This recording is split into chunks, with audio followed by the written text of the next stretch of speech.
we'll get set up. Make sure I can see you guys. Make sure you can see me. How does that look? Too high? Ah, God damn it.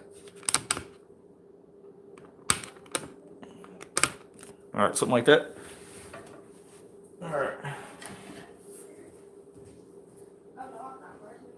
All right. Let me go turn this thing on so I can find my face.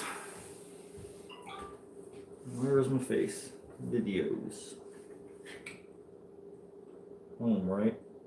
Aha, lives. Play the lives. Okay, there's my face. Daddy? You're in a delay, so you don't count. You're in the third world right now. Okay, let me sure this is on. Live chat, I think it's all of them. Alright. Let's see, are we working? Okay. I think we're on. I hope. Alright. That's my looking at myself in the delay, that's kind of weird. Okay. Hey, go get me a beer out of the fridge, please. A beer? Yeah, it's on the shelf. How much? One. I'm saying like payment. $1? You get to sleep in your own room tonight. You don't get to sleep in the garage. I'll sleep in the garage tonight. Well, we got us some packages building up, YouTubes. Look at this stuff. Oh, man. We got us some pumpkin pulp. This is my Trans World order. It's like when I got boxes piling up, it's like, man, time to open some stuff. So I figured, what the hell? Let's jump on a live stream tonight. I meant to do it like last week. Thursday, Friday, Wednesday, announce it. I'm just lazy and dementia. Give me. But I drink it. No. Oh, yeah. You can have lemonade. Garbage, please. Thank you. Hey, don't touch my letter opener. I need to go clean under them dirty ass nails. How disgusting you are. Go scrub something. Can I lick the top? No. Alright. What's up, John? What's up, John? What, the two Johns? John C., John Sheffield. Nasty. Yeah, figure what the hell, let's jump on tonight. It's been a minute. I've been doing a crap ton of shopping videos. Like, man, figure jump on and do some live videos tonight so we don't have so many pre-recorded stuff. Go do something, Savage. Stop hovering. Go crop dust somewhere else with yourself. Yeah, like I was saying, we got us some pumpkin pulp to open up tonight. I hit up Lowe's last night. I hit up, the hell did I hit up last night? Home Depot. I saw all the stuff hiding up in the rafters like a week ago when I was there. They didn't have anything. They got a ton of 12-foot skeletons. I did not see any of the pumpkin skeletons there. So whether they're up in the rafters or not, or they're still coming, I don't know. But I'm going to go in there Monday and check, because maybe like today, tomorrow, they're moving all the bins out of that area, and they're going to start lining up all the stuff up and getting the display models up and stuff. But they had at least, I think, 8 12-foot skeletons or something like that? 12 foot. I think it was 8 12-footers or something like that. Then I saw they had 3 of the 8-foot. They looked like the Inferno Reaper I got last year. They had 3 of those 8-footers. So I thought, oh man, that's cool. Like, I'm kind of tempted to get him, but I already had the Inferno Reaper from last year. He's another foot taller, so I don't know. I'm kind of on the fence about that guy. What's up, Drac? Oh, dude, I'm loving all your pumpkins, man. Your mache is freaking awesome. It just takes too much damn time for me to do mache, so I'm just going to stick to fiberglass.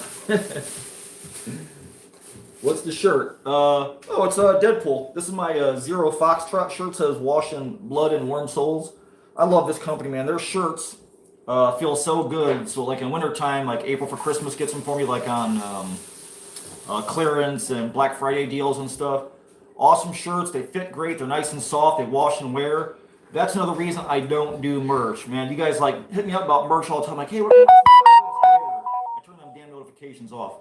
Where can I get some Cobwebs gear? It's like, guys, I have not found a company yet that I like enough to put my name on it. Because I wouldn't want you guys spending $20 on a shirt, and I don't want to make any money off merchandise. If somebody actually wants something with my stupid ass name on there, you guys willing to pay for it? That's insane. I don't need to make $1 off that. So if I was going to do merchandise, I'll bottom out where I make no money. I want a good company that makes good stuff. I don't want you to wash it 3 times and the logo's coming off and it's all scratchy and itchy. I hate that shit, man. And I see Teespring is like that, and it pisses me off. I was playing around on YouTube the other day, and I saw some channel that had like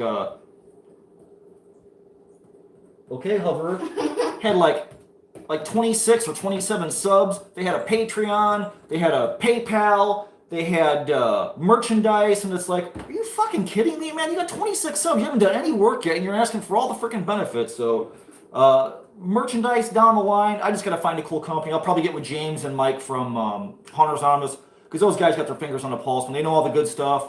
They know the companies work with. They can help me out with that stuff. This logo design shit and all that stuff. I don't know. These PPG files and all this crap. That's for Ezekiel from Down Under and for Hunters Anonymous and Quinn. Those guys. They all know their shit. I do not. I'm an idiot, which is why I do not have merch right now. And I don't want to make any money off of it. I just want to, get a company where bottom up my price so I make nothing, so it saves the buyer everything, and you guys can just pay whatever the company asks for it. So I'm working on that. I got to do some more thinking into maybe after Halloween and whatnot.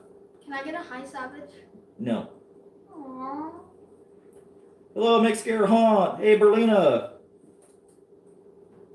Ooh, an Inferno Pumpkin. Now that's pretty cool, man. I see that they're doing a lot of these flame lights that are battery packs. They can either hang like on a little wire clip or something like that, so you can like light your pumpkins and stuff. So you don't have to have like hardcore plugs, or you don't have to have wiring in it or something. You can just hang it in there, turn it off at the end of the night, and you're good. So I really like that stuff. The LED technology is freaking awesome, man.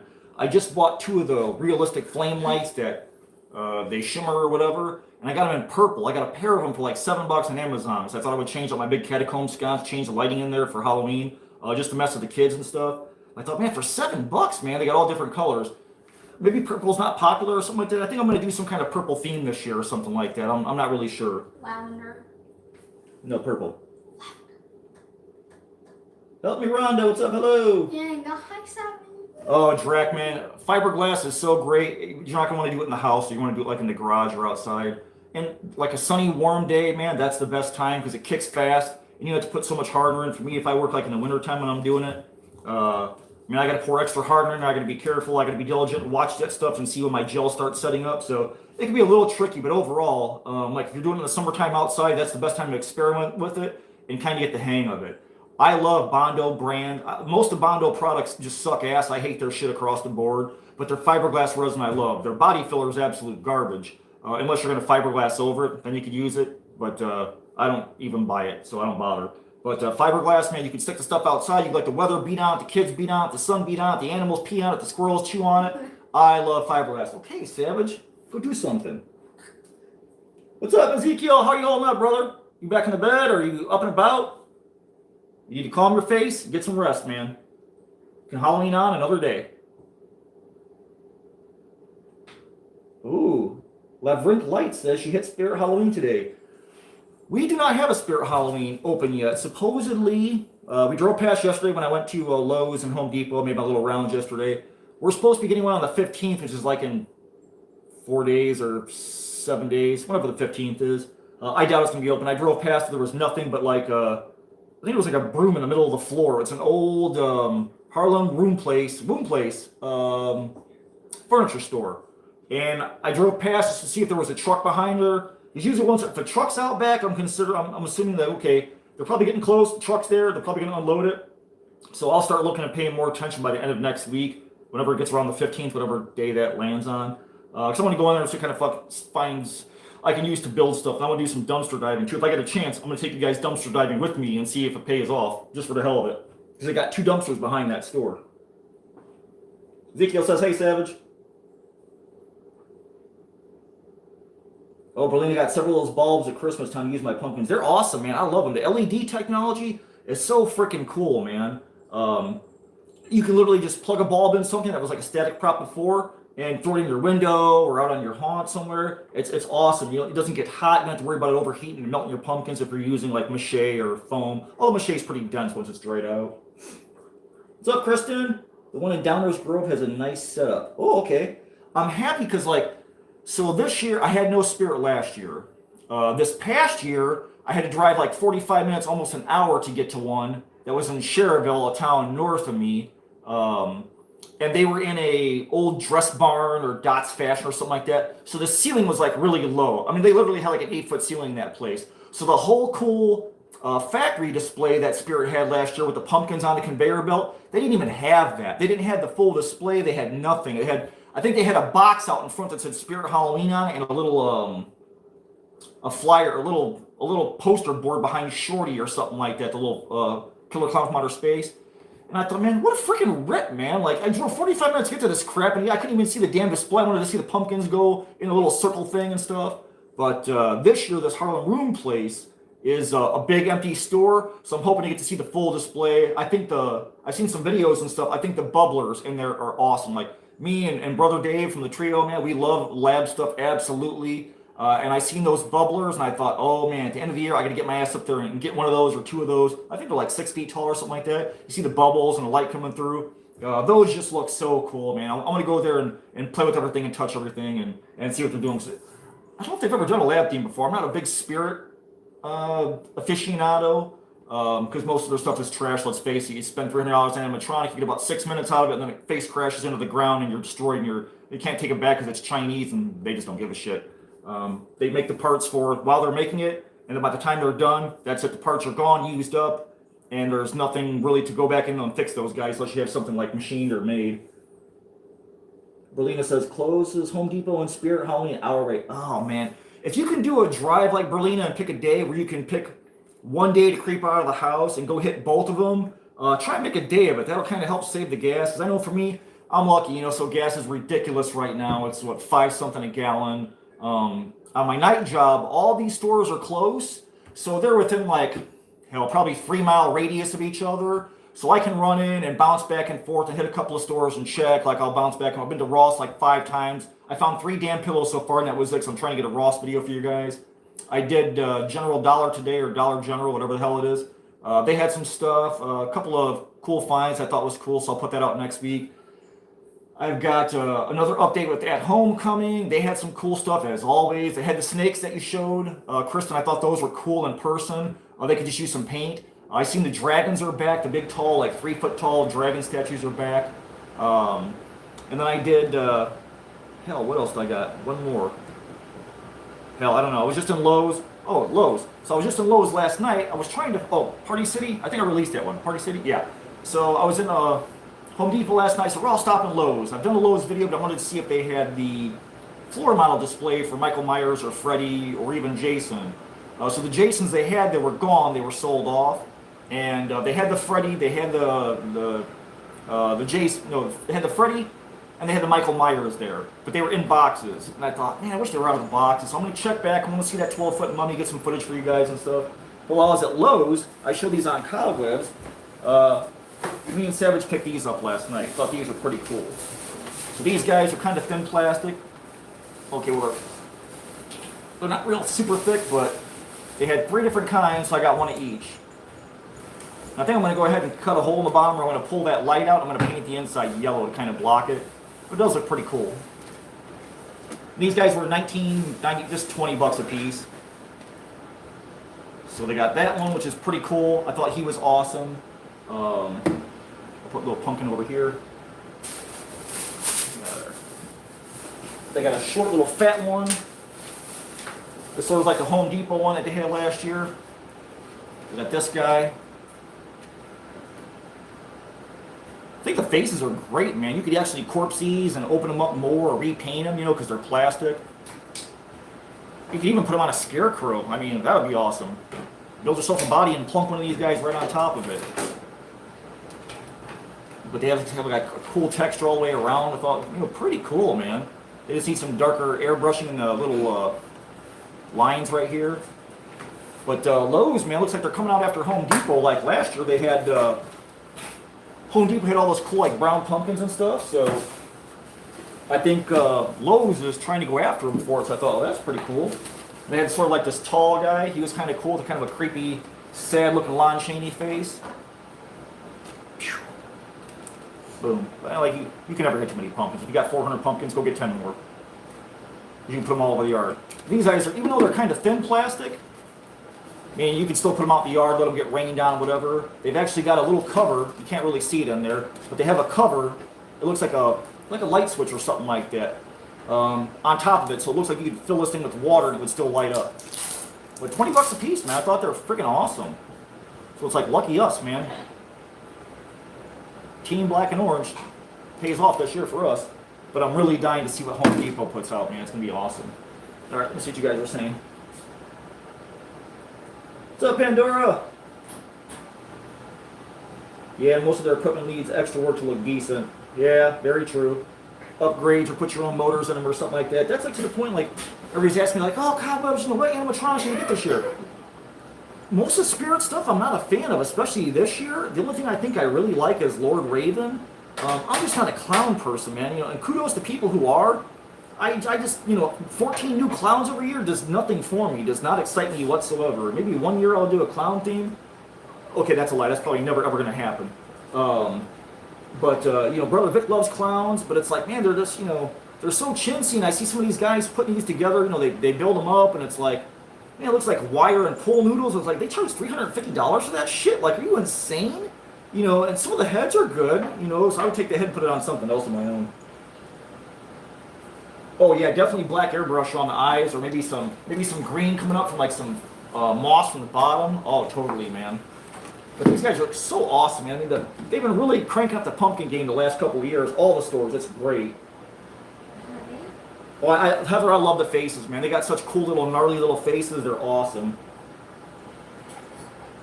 I see they have some stain there, but I like a bit more. Yeah, it's too light in the valleys of the ridges. I like to get in an airbrush so that way at nighttime, if they're sitting on a hay bale or a porch, you can definitely see them look like an orange blob. You can see the definition to make them look like an actual pumpkin, And the lights, when they light up, would probably show through and show the lights better too. So I think that would be cool. I'm probably gonna play with them. What's up, Costumes? What's up, Trevor? Trevor, I got a video coming for that's my other one. Old time pottery. I went back. They had some stuff, so I'll probably drop old time pottery on you like maybe tomorrow. Maybe I'll put that one out tomorrow for you, Trevor. What's up, Rackback? Trevor, I just talked about Spirit. Mine is not open yet. I do have one this year though, which is awesome. They're saying the 15th, but I doubt it, man. That place is a ghost land. There's nothing going on there, but there's like a broom in this big empty store, and that's it. So hopefully, like next week or so, I'll know more. And I did see last night too on the way back to Lowe's to get these little pumpkin guys that I am going to have a Halloween City this year. The same place I filmed it last year, so I'm going to go back there again this year and get footage of whatever they put out for Halloween City this coming year. They had some pretty big ass animatronics last year at the Halloween City. That's true, Rough, man. The clowns, they're common fare, man. Everybody uses them. That's cool. If you're doing like a creepy circus or something like that. I don't look down on people that use clowns. It's just there's so much more cool shit that Spirit could be doing. So we don't need 19. They put out 10, 12 animatronics a year, and like 8 of them are freaking clowns. Like, do we really need 8 clowns that are reskinned or have the same laugh track as the last 15 of them? It's like I don't know, man. Spirit just. I love that the last couple of years. Home Depot has just whooped that ass, man. They've just been coming out, listen, they dropped that goddamn 12-footers on everybody, and then this year, or last year they dropped the 12-foot pumpkin, the Inferno pumpkin head scarecrow guy. This year they're dropping a 10-foot werewolf, a 12-foot witch, all kinds of massive shit. So I think they're really going after Spirit, which is freaking awesome. I love to see the wars like that. That's amazing. I love to be in the middle of it. I want to see it all. I get videos for you guys. I love that stuff, man. So Trevor went to Spirit today. They have a Frankenstein monster mask from Trick or Treat Studios. That mask ain't bad, Trevor. I've seen that. When I was at Party City took a swipe at Spirit by making those little plastic vintage masks. And I thought those were cool. I had a cat one in my video that was really kind of small, almost childlike, and then the skull with the multicolors I thought was really cool. I think I'm going to go back and get that one. So I've got some of the Spirit ones that are like the old Ben Cooper ones. So I think everybody's kind of jumping on the vintage bandwagon too. Like the blow molds, I saw blow molds are coming back at Lowe's. I thought, oh man, Lowe's, you're stepping up. Look at you, man. You're making pumpkins, you're making blow molds. You got some Freddy and Michael Myers, but the music sucks. It's like some kind of weird xylophone. Oh, no. I don't know what the hell they were thinking. Like, if you're going to have Michael Myers, man, you got to have his theme music. Like, you can't have Shaft walking down the street. You can't have no theme music, man. So it should be the same for Michael Myers or Jason. They got the Freddy, the jump rope song, the skip rope song, which is cool. But I don't know what the hell they were thinking with Michael Myers. Like, that's not going to fly, man. Like, kids are not going to want to hear that. They're not going to recognize that.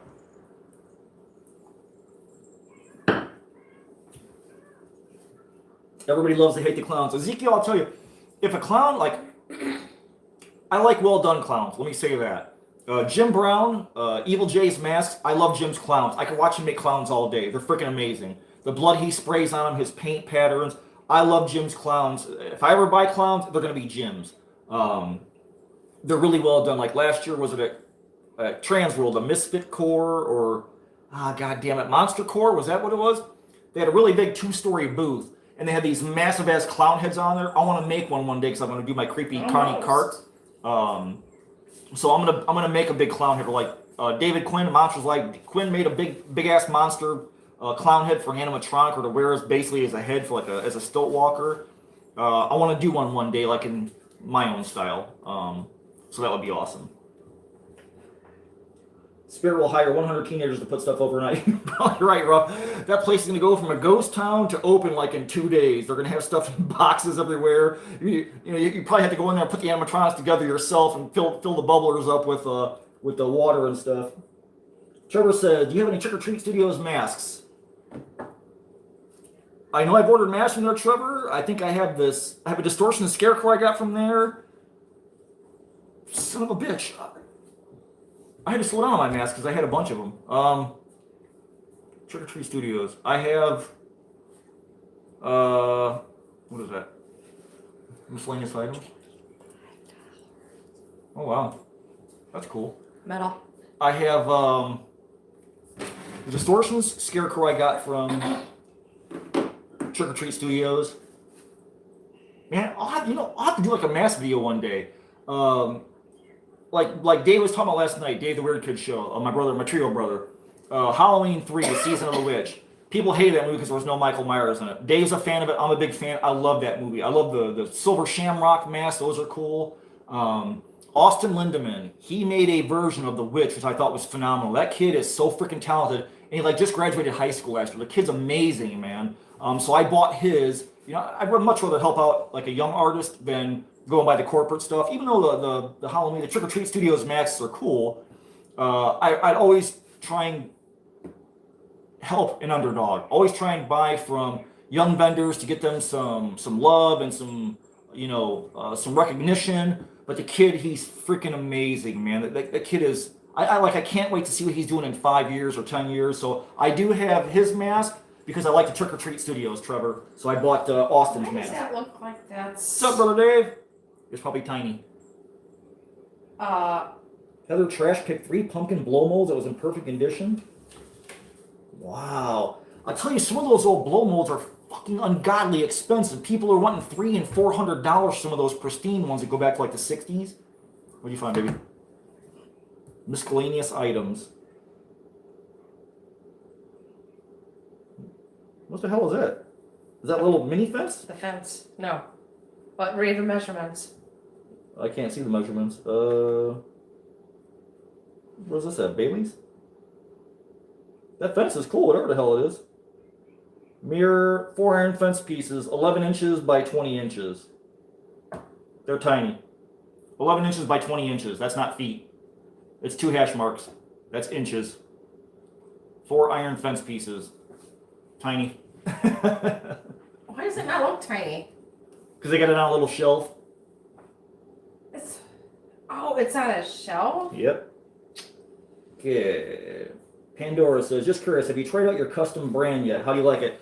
I play with it a little bit, Pandora. I ordered 2 of them. I saw yours. Yours were so freaking cool. When you stamp a little DRM on your little shadow boxes, which are freaking beautiful. Those are so awesome. I'm going to have to hit you up after Halloween. I think I want a custom one for my bookshelf. I haven't played with it yet. I was also out of blowtorch fuel, so I went and got a couple of cans of blowtorch fuel. I'm going to make I've got a troll face that I'm going to put on a wood cut. And I want to do some wood burning in there, and I'm going to put the CNC stamp on the back and play with it. So I haven't played with them yet, but I also thought what's cool, because mine's like a cross-stitch pattern, so it's pretty rough. I'm going to try it anyways just because I don't really give a shit. But have you ever thought about this, Pandora?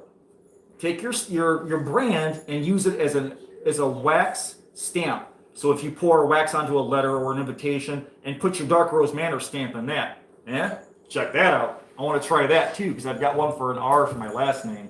But I think those will make a really cool wax seal too for sealing envelopes or invitations or stuff like that. So try that out. I want to do that too one day. But I haven't had a chance to really play with it yet. I ordered 2, and one of them had a hole machined in it. So I contacted the people, I think Friday, And I said, hey, man, I said, I got two of these. I said, one's perfect. I got one to play with in the meantime. I said, the other one's got a hole drilled right in the bottom edge of the seed. So it'll leave a little circular impression. And I said, you want me to send it back or can you make me another one? And they said, just keep it. We'll send you another one. We're going to make you another one. So awesome company, man. They were great. They got back to me like 2 or 3 hours later too. So I wasn't even expecting that because Amazon says like, oh, 2 days for, give people 2 days to get back to you or something like that. So, again, small business, you always want to give them the chance to step up and take care of something. If something got screwed up, I don't know what happens in the machine process, but man, they were awesome. They got right back to me, so I'm looking forward to getting the other one, but at least I got one to play with. So hopefully someone will start messing with it and set it on fire. That's right, Drek.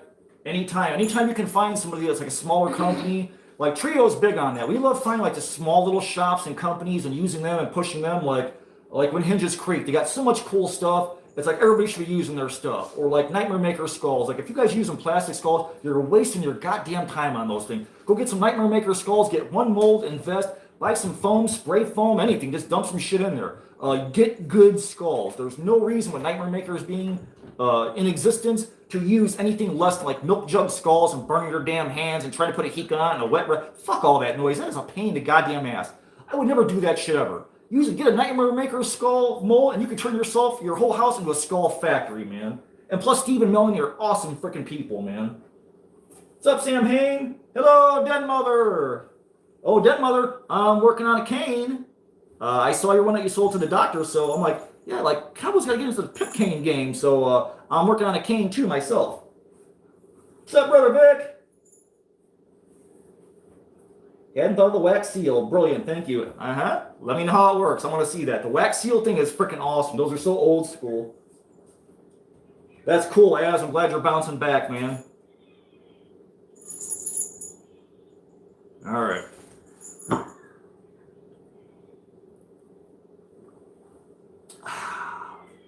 What an overflow, you bastard. All right. So last weekend, I hit some town-wide yard sales of the town next to us. Bought all kinds of weird shit. I haven't shown any pictures on Cobwebs yet because I've been busy at work. So I've been just like, if I'm not at my day job or my night job, I'm slamming up shopping videos for you guys to show you who has what, where, what the price is, what it looks like, if it sucks or not. So I was out last night at the town yard sales with the girls. I had April and Savage with me. So we were wandering around looking at people's stuff. And man, I found a set of chrome teeth, man, for $2. Chrome teeth. And they're actual like metal. I don't know what the hell they are, if they're like molds of somebody's teeth, but they're from some company called Unitech with a K, and they were $2 for chrome teeth. Like, how the hell do you find something like that at a yard sale? I don't know. I'm going to plug them in something. I don't know, but I thought chrome teeth, that's freaking insane. I got to have that for $2. Somebody else had a whole box. Like, you guys know that me and Dave want to build like total Frankenstein labs one day. So they had a whole box of this like medical tubing. I think it's like 1/4 inch or something like that. They had it in green and they had it in clear. So I bought the whole box. It's got the two little things you stick in your nostrils and you put behind your ears. So I got a ton of tubing, a whole box of it for $5. I bought another thing to hang a skeleton on. It's one of those things it's like an arch with the two metal hooks. I've got like 2 or 3 of them. I buy them at the swap meets all the time, where you hang like pigs off to slaughter them or something like that. So I bought another one that was an arch shape that the guy had cleaned up. That was pretty cool. So I can hang like a corpse skeleton on it or something like that. And then what else did I buy at the yard sale? Oh, so there's Ed heads, there's Alana heads, and I got this old girl for $10. Look at that, $10. I didn't even argue the price. Lady's like, you really want that? Like, yeah, I really want that. So I got a spare head to work on. I don't know what I'm gonna do with it. But she ain't got no arms. I wonder if my Kmart or my Sears arms will fit in there, possibly. So I don't know. I got me a mannequin head to either do masks on or do costume work or jewelry work on for $10. This is like my best deal last week for only $10, man. So that's freaking awesome. It's like the weird shit you find at yard sales, man. I love it. I love going yard selling because you never know what you're gonna find.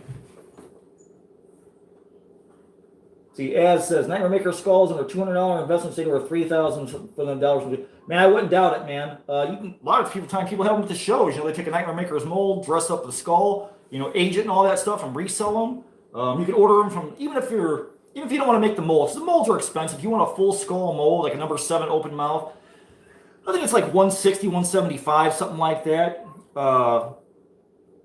Yeah, it's an investment, but you can always order the skulls from them for like $10 a piece. If you just need like 10 skulls, you don't want to mold for yourself and make a bunch.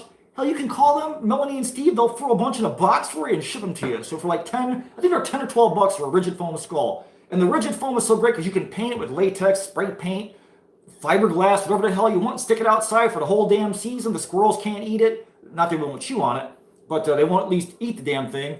And you can have nice, cool, creepy shit in your display, man. So even if you don't want to spend the money on the molds, it's totally worth just buying the skulls from them. Just popped out. They'll pour them for you. They'll throw them in a box and send them to you.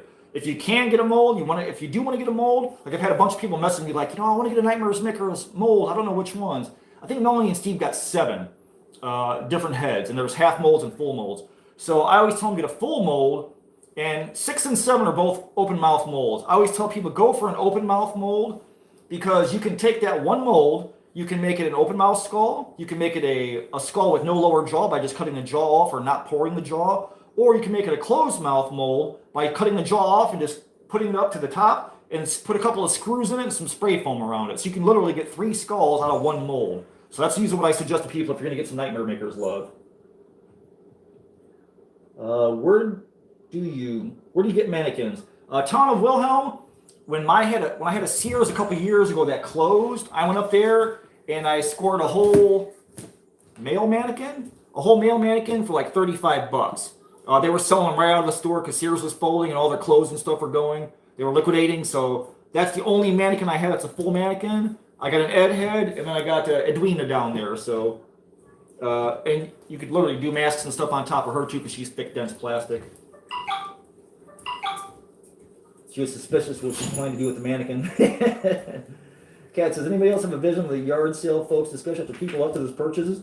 It can't be as weird as some of the shit like the guy at home's like, hey honey, should we put the chrome teeth out? You think somebody will buy those? No, that's disgusting. To leave them in the house. Well, I'm going to put them out there anyways. Hey, some guy bought the chrome teeth, honey. So the weird conversation's like, should we put that stuff out? Should we not? Hey, they put it out. It's fair game. I'm going to buy weird shit like that. Because when I saw that, I totally thought like APOC skull or Frankenstein skull put some metal teeth in. I'm like, how badass would that be, man? Because I do want to build my own Frankenstein one day. Sort of like what Dave, the weird kid, did. He made like his version of the monster, which is great. I think, I love Boris Karloff. I loved him in The Mummy. I loved him as Frankenstein. I didn't like big round pie-faced Lon Chaney as Frankenstein. I didn't like anybody else as Frankenstein except for Karloff. So I'm kind of a stickler for that. But I do want to make my own Frankenstein one day that I think's pretty unique. I got kind of a different idea in mind for him. It's going to be a one-piece mold, so it's going to be a big old head. And I want to make a prop out of him. I don't even know if it's probably going to be oversized. I don't know if you could actually fit it on your head or not, but couldn't manage to stick oversized shit on his head all the time and make it work, so you never know.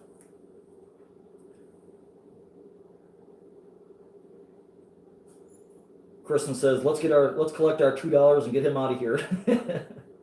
Ezekiel, I reckon they'll talk about Keith for years, meeting him, Cat. What a character. I definitely march to the beat of my own saxophone. I don't give a shit what people think. If you're going to put weird shit on your table, I'm going to buy it. I'm going to make something that did not exist before with that stuff. Gene, what's up, Gene? Get looks from comments from people in thrift stores when I buy wigs, heads, etc. Man, like at a thrift shop, Dave manages, Dave the Weird can manage to get some great buys from the thrift shop. I look out once in a while, but like today, I was at, we had a little Touch of Dutch festival in town. It's where I live at. It's all Dutch people, all the wooden shoes, And we went into Dollar General afterwards. And they had a bunch of wigs for like $8 a piece. If those wigs are still there at clearance time, I'm getting all of them. I'm taking every last one of them off the shelf. They had like 14 or 15. Orange, red, blue, Bride of Frankenstein, black and white. Wigs are expensive, man. We're trying to buy hair from the damn Wigs H&M store, like weave hair and shit. Man, that shit's outrageous. I mean, I know stuff's up across the board, but wig hair is freaking expensive as hell, man. So I'll most definitely be going to the Dollar Day or Dollar General, whatever the hell that goddamn store is called. I'm gonna buy all their wigs. As soon as like the week before Halloween, when they start moving that stuff and get rid of it, I'm gonna go buy all of it, man. I'm gonna hoard all them wigs. So I plug those into my little scalps and just to have the stuff down the road when you need it. It's like the middle of January, you're like, fuck, I need a green wig, man. Like, where am I getting a green wig in the middle of January? Like, Oh yeah, I know. I got a bin full of them in the garage. Russ says I got a box of 40 large cotton gauze bandages for a couple dollars a yard. So, man, that's awesome, dude. Like when you buy stuff like that, that's the same thing, Ruff. You know, if I was gonna buy this tubing on Amazon, a whole box, I think there's like 10 of each or something like that. I mean, it would probably cost me 80, 90, $100. I don't even know. But I mean, I could use this for other stuff like fog machine tube, whatever, you know. Anytime you buy weird stuff like that, buy all of it. So you have it, you throw it in a box, you forget about it, you find it later. Gene says the kids and I work on ask some of my friends that bring me really weird stuff just to what I would do with it. You know, the cool thing is I like seeing that stuff because it's like you never know where it's going to end up, man. Like repurposing stuff with prices being so high and inflation being ridiculous and gas being $5 a gallon. You know, our politicians don't give a shit about us. And people, oh, you know, don't politics on YouTube's Kyle Webb's, you know. Like, this isn't the Disney Channel, guys. You guys, we're all adults here, man. I don't sugarcoat shit. I cuss, I swear, this is not the fucking Disney Channel. I don't care. I say it straight as I can. I don't single out any politicians because if you're a politician, you're an asshole. It doesn't matter which side of the fence you're on, left wing all the way to right wing. You're a greedy, self-serving bastard, and that's why you got into office. So that's for all of you. So it's all politicians or none. I don't respect any of them. He's Going Strange for Abbott Costello meets the Frankenstein. Oh yeah, that's a great movie. Again, did not like the Frankenstein. It's got to be Karloff or nobody. What's up, Abdil? All the way from Puerto Rico. If you guys get a chance, man, go find Abdil. Monster Morgue Tutorials on YouTube. Look up Abdil, show him some love, prescribe to him, man. Click on the bell. Abdil, brother, I love all your projects, man. Your murals. I love watching the birds. I mean, you are so freaking inspiring with all the different stuff you do, man. The Kiss stuff, the instruments, the foam, the costumes, the painting, the murals. Your shit just knocks me out of the park, man. Like every time I see something from you, I get excited because you do so much. It's like, man, I just love that you can take like anything and make something beautiful out of it, man. So you guys go look up Monster Morgue Tutorials on YouTube and prescribe, man. I just love everything that Abdil does, man. He literally just takes, you know, some bubble gum and a Band-Aid and a roll of gauze and make something freaking awesome out of it, man. The Squid Games mask you did, the Panthers were freaking amazing, man. Those were badass, man. I just love that everything that guy touches, man. I just know it's gonna be gold, man. I just love his style too. Oh yeah, Abdil made me and Dave custom shirts. I got mine in the closet put up because I want to find one of them, you know, like them jersey shadow boxes, whatever the hell it is. I want to put it in there and put it on the wall when I get some room. So I put it up in the closet. I got it hanging up straight in the closet with a bag over it. Shelby Lisa says, I dislike when people decorate their house for Halloween and incorporate their political beliefs. Not cool. You know, for stuff like that, you know, they should keep it out of the picture. Like, I don't do, like in my graveyard, like I don't do like a lot of religious symbols. I try and, you know, because religion and politics, you know, whatever somebody, you know, especially religion, whatever you believe in to make you a better person. I don't care if you pray to Allah. I don't care if you pray to Muhammad, Jesus Christ, Aleister Crowley, fucking purple patio furniture. It doesn't matter to me. Whatever's going to make you a better person, more power to you and whatever you pray to. You know, no issues. But in the graveyard, I like to keep mine neutral. Yeah, it has some crosses and stuff in there because basically, you know, Christianity, it's still a cross, but, you know, it's more of a classic theme, so that's why I leave it. But I don't ever use like Lucifer's sigil. I see it all over T-shirts and stuff. Like, holy shit, like that's an actual like Lucifer sigil. So that stuff I don't use. I don't use anything like satanic and stuff. I just want to keep it overall creepy, but not anything like specifically evil. Just like, you know, generally evil stuff. Ever met Ed Edmonds? Tom of Wilhelm? I have. 3 times or 3 times I met Ed. First time I met Ed was at MHC in Milwaukee, so that was 2021. Great guy, like your next door neighbor. He's the most gracious guy. He'll talk to you like he's known you for 10 years. Answer your questions, you know, just BS back and forth. I met him again at Transworld last year. Last year was my first Transworld. And because I had the stupid dragon, I did that dragon unboxing on my channel, and the Chinese people stole it. And they keep on selling dragons with my stupid face on there, and like they took Ed's video and they matched him up. I told him at Transfer, I'm sorry that I ever made that video. You know, I feel bad that people are like scamming off of you with my stupid ass face on a plastic little hood ornament sized dragon that's 3D printed and they're promising you a distortions dragon. That shit drives me up a wall. I feel bad. I feel like I'm taking money out of his pocket. But he's like, oh, there's nothing you could do. Like I said, he just, he's just the most gracious guy. He's like, there's nothing you can do, Cowboys. And we've talked to a lawyer. They just move so fast. We can't track these people down because tomorrow they'll be shut down and there'll be a whole new business. So Ed is just like the pinnacle. Like if you're anything in the haunt industry, Ed is here, and you want to be him, man. You always want to shoot to be like Ed and Marsh. They're great, they're gracious. I saw him again vending at this year's Trans World. I bump into Ed at the hotel, on the elevator, at dinner or whatever. So just the most top shelf, awesome people, man. So if you're gonna be in the haunt industry, beat Ed Edmonds and Marsha, because they're like the pinnacle of everything that's great about all our people, about our tribe. Like, they're like literally like the king and queen of our tribe. You never hear anybody bad talk them or say anything bad about them. I've never seen Ed raise his voice to anybody or Marsha. He comes in, he sets up his own booth at Trans World and at MHC, like I said, just everything about those two, pinnacle people, man, pinnacle people. And I got a picture with them too, and Savage. Well, not so much for me, but for Savage, so. Berlina says, those bin stores are good too. Each of the different items are different prices. Like Monday any item is $3 or Wednesday every item is $1. I don't usually go to the sale price. I just, whenever I'm in the store, if I see something, I just grab it. I don't really even look at prices. Like yard sales, I don't argue with price. You got $10, $15, $20 on something. Okay, I'll take it. Put this aside, hold it for me. I'm going to go look for the rest of your crap and see what else I want. Anytime I have a deal, brother, that's my Boricua brother, man. I love his work. Shelby says, I had a Halloween hating Karen living on my street. For 20 years, she complained about my Halloween decorations. They sold their house to Halloween loving people. Can't wait to decorate this year. That's awesome. I'm lucky. Nobody's ever said a word about my haunt, like when it's out scattered across the yard. I have a preacher across the way from me. And I had another preacher who passed. We lost our other preacher neighbor a couple of years ago, and they loved it. They look forward to seeing my display every year. So they're awesome people. So everybody in my block is awesome. The kids are good. Nobody's ever trashed any of my stuff. In fact, that's going to be my next couple of videos. I want to do like a theft prevention type of video for props, because I get a lot of questions like, how do you prevent your props and from getting messed with, or that type of deal. So I got a couple ideas in my head I'm going to share with you guys. And I'm going to make that a video pretty soon before Halloween, so you guys can kind of use my tips if you want to use them. Halloweening. Hello, Rob.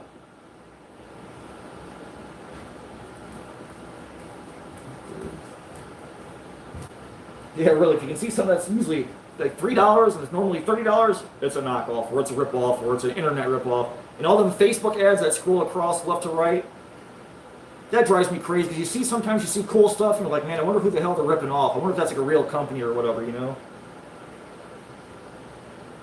see. Pandora says, they are truly the most amazing people. They were giving me my first vending opportunity for a Monster Day this year in Greeley. Then when I had to cancel, they were super sweet and said, no worries, we'll see you in 2023. That's awesome. Again, like I said, Ed and Marsha, man, pinnacle people. If you want to be in the haunt industry, be like Ed and Marsha. You want to be here. You don't want to be down here like those little guys who are selling thick goddamn dragons that are 3D printed on the internet. Those little bastards. But yeah, Ed and Marsha, they're awesome. If you guys ever get to a show, a Trans World, a haunt show, at anything, a Monster Day if you're in Colorado, go meet them. Walk up to them, say hi, introduce yourself, man. Awesome freaking people, man. What's up, Ninja? Say, Sam Haynes says, I think Halloween, for the most part, is a low offending zone. Most people don't care.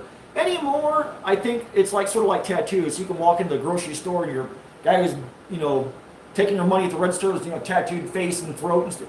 It's, I think it's all desensitized now. People are off the bandwagon. It's satanic, that type of crap, And I get some of it, but it's a holiday, man. It's one day out of the year. So we put some stuff in the yard for 30, 60, 40 days. Let it go. I don't bitch at those stupid ass angels and little chubby reindeers on people's lawns for Christmas. I just drive on by, man. I don't bitch, just sort of like Facebook or Instagram or anything. Or if you don't like something, just scroll on, man. Just scroll on. Don't waste your breath. Oh, Haley's yelling, hello, keep them on. Hello, my Haley. I'm sure she's saying, my Keith, hello, Haley. I bet she's got little Barbie dolls heads with her too, huh? I bet you got your Barbie doll heads, don't you, baby girl? Probably playing Barbies and toys with Dad. What's up, Ray?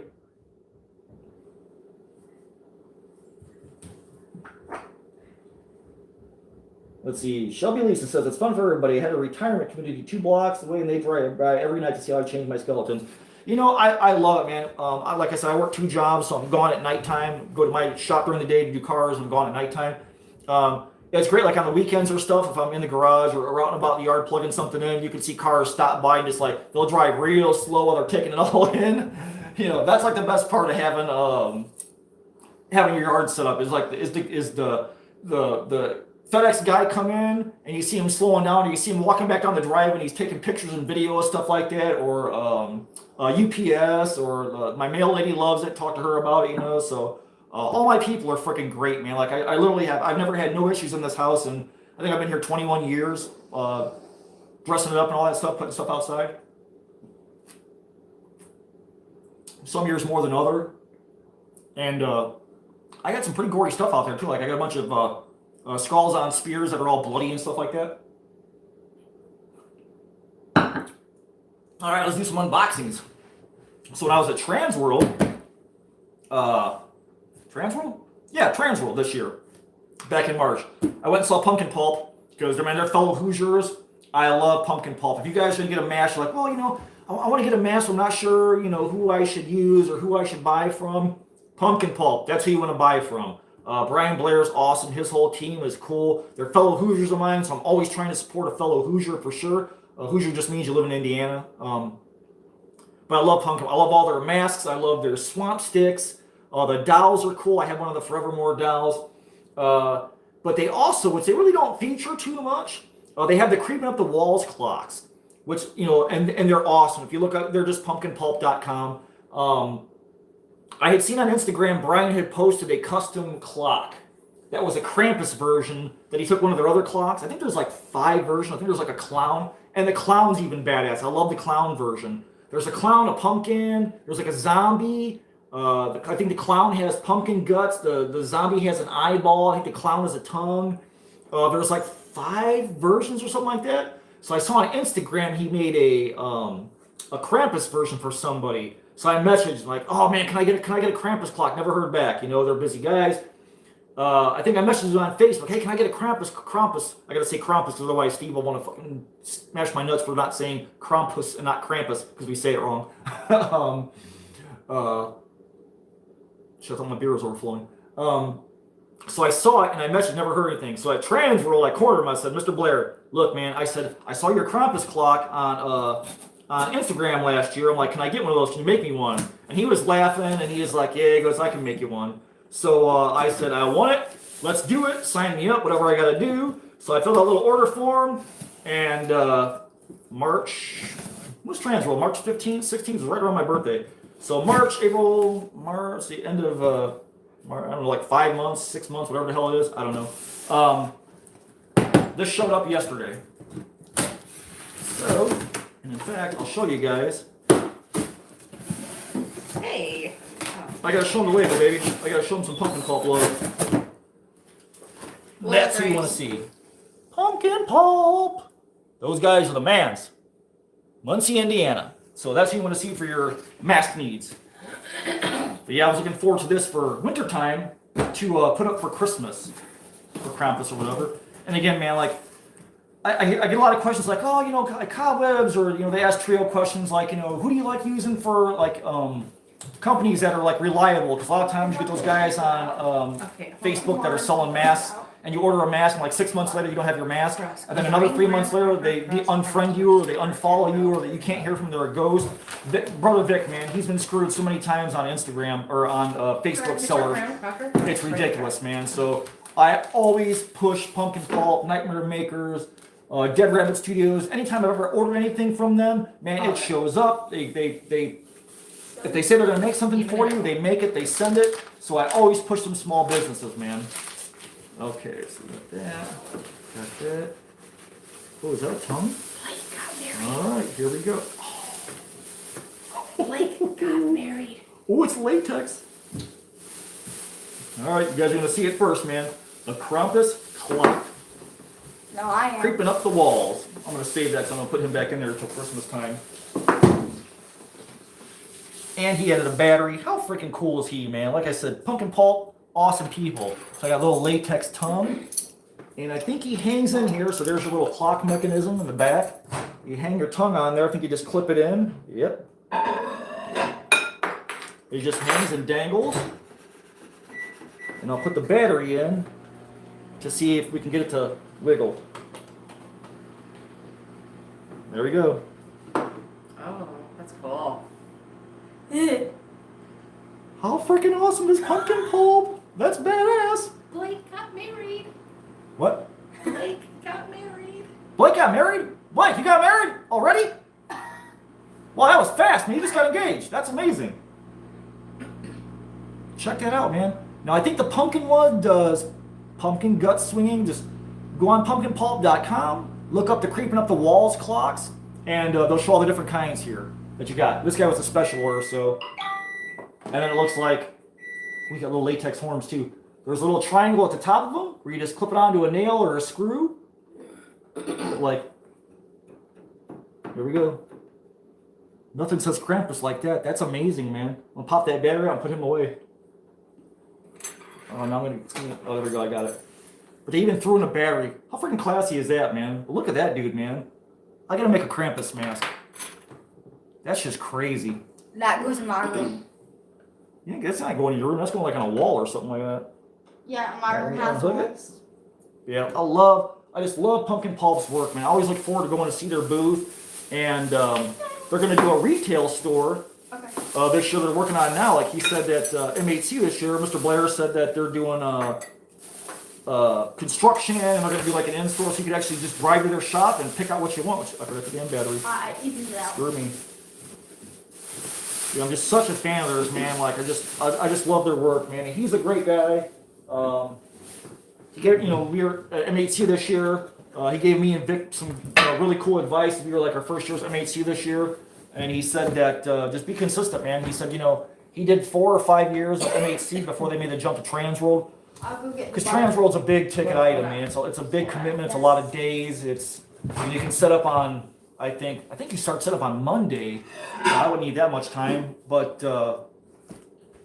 Get a fork. 1, 2, 3. It's a 4-day show. Thursday, Friday, Saturday, Sunday. So it's 4 days of sales plus 2 days of setup. It's a big commitment. It's a pricey commitment. So me and Vic and hopefully Dave are working on making the jump to go to Transworld one day. But we're gonna try and be MHC and be consistent there first before we make the jump. So our second box is from our brother David Quinn over at Monsters Alive. So if you guys don't know Quinn, he live streams a lot on Facebook. He's monsters dash or underscore, or no, it's a dash alive.com. Quinn's a mask maker. He's even got his daughter Iris sculpting, which is freaking amazing. So he's like passing it down already and paying it forward, which is great for the next generation. So this is actually Iris's mask. This is her first full head mask that Dad helped out with. And she got herself an Ed head. So that was cool. So she's already looking forward to making her next mask, which I believe is going to be a demon toad monster, if I remember right. So we'll see. So I ordered this guy before, I think I made C or something like that. I don't even remember. Okay, so let's see what Miss Iris made. Oh, Quinn. Alright, so here we go. All night. There's Quinn, Monsters Alive, sent a little koozie, so thank you, Dave. That's cool. And then he sent, here we go. Oh, it's like a big decal. So Quinn also has a sign shop. So he makes all kinds of cool like booklets and wraps and all kinds of stuff. So I could actually post this on something. www.monsters-alive.com. So that's Quinn. You guys want to go check out David and what he does. Oh, and this is a letter from Iris, which I'll put aside and read later. That's kind of personal. And let's see. Now, I'm also a big fan. On Dave's live stream last night, we were talking about John Carpenter and like The Thing, Halloween, and just how great John Carpenter was. We were talking about Creepshow and all that stuff, you know. Another one of my, I'm not really a big comic, I love comic books, I never read the comic book, but I'm a big Swamp Thing fan. So I thought of this, I'm like, oh man, you know, I really don't have a great use for it, but maybe I can make a use for it. So she made a little swamp creature, and of course I do a swamp haunt, have a swamp witch. So I thought, okay, I'm gonna get this and support Iris, and I'll figure out a use for it. And we got it wrapped really good. We got it stuffed so it doesn't collapse. So let's check out what Miss Iris made. And again, Iris is like 10 years old, man. I think she just turned 11. She's the same age as Willow. Look at that, man. That's a whole head mask. It'll be a prop. So it's cut in the back so you can slide it over your head. But look at that, man. Oh, she packed a hell of a lot of detail on that thing, man. It's got moss on it, which is great. Check that out. Maybe we'll put some eyes in this thing. I don't know. But it's like, man, if like and I think she made this when she was 10 probably, before she turned 11. That's amazing, man. To have somebody that young and doing stuff like we're doing work like this. I mean, that's the stuff I can't wait to see, like, you know, another 10 years from now, another 12 years from now. Like, what are they going to be doing, man? Like, little Austin Lindemann, like, you know, what kind of greatness are they going to be moving on to, you know? I'm not going to find a place where like someone out of the room to put masks. All right, so thank you, Iris, man. That is just so freaking cool, man. I haven't even made a whole head mask yet. I just did a half mask.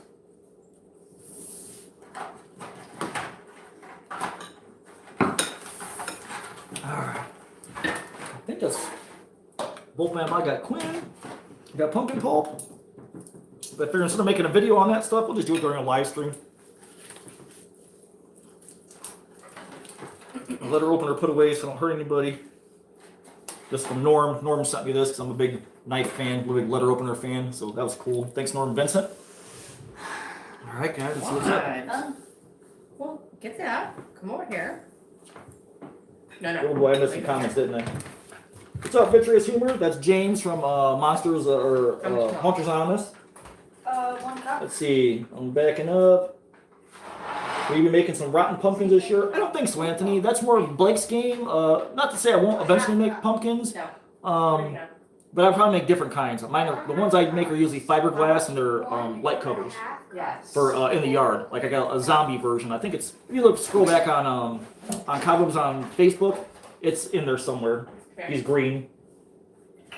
Kristen's asking, how did you, Dave, and Vic meet? Well, So well, we were all really new on YouTube, me, Vic, and Dave, and I had been thinking about doing a YouTube channel for the Halloween stuff. Like, oh, maybe, you know, I could do. I didn't know what YouTube was, so like in 2017, I started watching YouTube. A buddy was like, oh, yeah, there's all kinds of videos and how-tos and stuff. I'm like, oh, really? So I start watching YouTube, right? And instantly, I find Steve's Haunted Yard. I find Alan over at Still P Studios. I found Edit Monster Tutorials and Hollywood Haunter. So I started watching those guys like, holy shit, like, that's my peoples. Like, that's the people who I need to watch, you know? So I kind of, and I was watching Haunt Informer, Mac from Haunt Informer, and some of the other smaller channels, you know? And I'm like, okay, so I watched for 2 years. I had no idea what an unboxing was. Like, you're even supposed to open shit on camera. wire whisk. So like in 2019, like September 2019, I had done a Funkin'. I built a Funkin'. I cut it up and corpsed it and all that stuff. So I made a little video. I'm like, okay, I'm gonna put it on YouTube's and see how this goes. So I made a little pumpkin video. I put that up. I think it's my very first video on my channel. My little pumpkin video. I'm gonna get that tattooed one day. So Dave and Vic had also started YouTube channels around the same time. We were probably the beginning of 2019 or so, and we're tiny, a couple, maybe 100 subscribers, a couple hundred subscribers each, something like that. And so watching YouTube after I made my channel, naturally it puts more Halloween stuff in your feed. So I had seen a video by some guy called The Weird Kid Show, and he was doing an alien containment chamber, and then he did a and I was like, okay, that's pretty cool. You know, I'm not a big alien guy, but I like alien stuff or sci-fi stuff. And I seen Dave had made it was a lab contraption with like gauges and stuff on it. I'm like, oh shit, that's boom, Lab, that's right up my alley. Karloff and Frankenstein, all that stuff. I'm like, that's my dude right there, man. So boom, I instantly subscribed. And around the same time, and then once you're subscribing to like the haunt channels, they send you more. This guy came on, Vic Springston at the time, Graveyard Creepers. He was doing a full-blown hearse build. And I thought, oh shit, like he was sitting there welding with no glasses on. I'm like, dude, so I was leaving comments like, man, you gotta put a shield on me. You're gonna get some shit in your eye doing that because I weld too at my job. And I started looking at his other stuff, like, man, he built a whole complete hearse. Like, this guy's freaking nuts, man. So he went to Hobby Lobby, he bought some decorative steel, cut it up, and he was putting it on the side. And I'm like, shit, man, these two guys are something else, man. So then the whole pandemic sort of breaks out. Like, in December, schools were closing down because there wasn't enough attendance, at least out here in Indiana. And it's like by March, they're talking like we're going on full-blown lockdown, this COVID thing, stores are shutting down, no more than 10 people in a store at a time. It was just getting insane. And me and Vic and Dave were kind of talking back and forth in comments and stuff. And I made a video, I don't remember what the hell it was. I think I have a whole section of videos it's called the COVID Quarantine Vlogs, where I did a project that Dave had did a video where he was like, okay, so we're looking forward to we're looking like we're going to be on lockdown. He goes, I'm going to upload a video a day, just something to distract you guys from all the crazy news, the madness, the stupidity that's on TV. They're scaring us with all this disease stuff. You're all going to die. It's a plague and all this stuff. And I'm like, man, I messaged him. I'm like, I'm going to jump on board. If you're going to do a video a day, I'm going to do a video a day too. And then Vic jumped on board. And so I was making one of my videos, and I'm like, you know what, man? I said, hey, anybody on YouTube, if you guys are making videos, you're making props or whatever, if you're in the haunt community, man, join us. Like, do a video a day, describe one of your old props, show what you're making right now, show us what you want to build. Just do a video, just something, anything minorly haunt related, just to kind of distract people. And like nothing, man, like crickets, nothing. And so we started a little chat group, a little messenger group, Trio of Terror. Because I blurred out my video, I'm like, yeah, we're the Trio of Terror. Come join us and make a video a day. And it just stuck, man. So we made our little messenger, and we're on that every day, back and forth with each other all day long, popping ideas back and forth to each other and stuff. So that's basically how me, Dave, and Vic got together. We kind of piggybacked off each other's channels. We got a den mother, Miss Edie Blunser.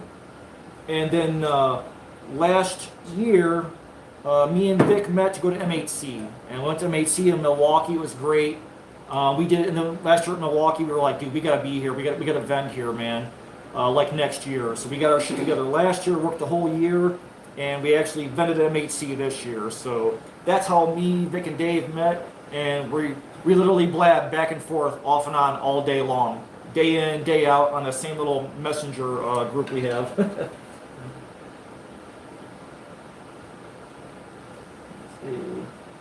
Oh, Jordan had a premiere. What was your premiere, Jordan? I know that's cool, man. Freaking Blake, man, he was fast. I can't wait to get my pumpkin order.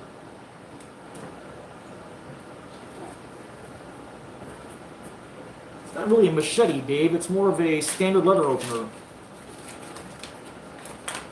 Okay, where am I at? Yep, Ray, it's a Krampus clock. It doesn't tell time, you just know that it's Krampus time.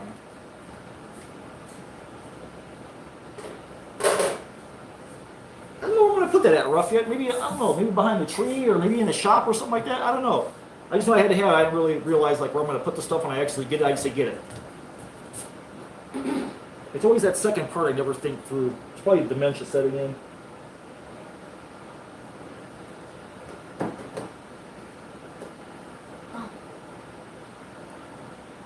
You know, Shelby, Lisa, is anyone else's garage full of styrofoam coolers that people have donated you to make tombstones? No. We went to Tractor Supply Company, and they don't even have the damn foam blocks.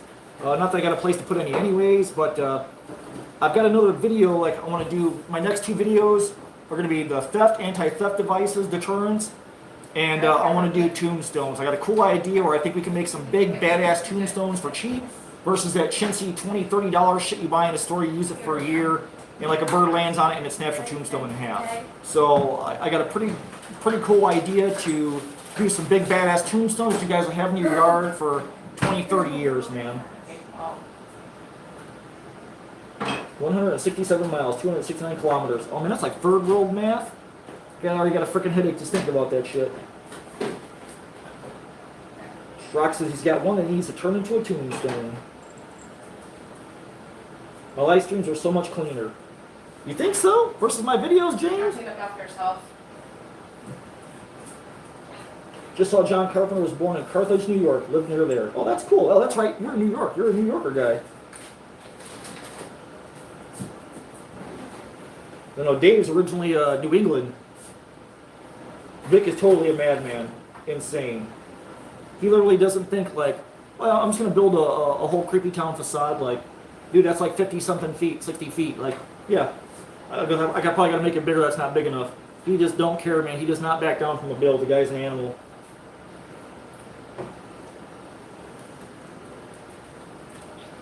That's true, Sam Hain. That's everything right there, man. We put the call out to YouTube, crickets. So we just stuck together. Because there's a lot of bigger channels that, they don't have to do anything, man. They can just like, hey, I'm gonna eat a sandwich for 10 minutes and get my damn ad money for the day, and they don't care what they put out. Where we actually care what we put out. YouTube really don't pay shit anyways. I mean, you're literally making like 10, 20 cents a day. I think now I'm up to like $1 a day with all the Halloween videos, with the shopping videos and stuff like that.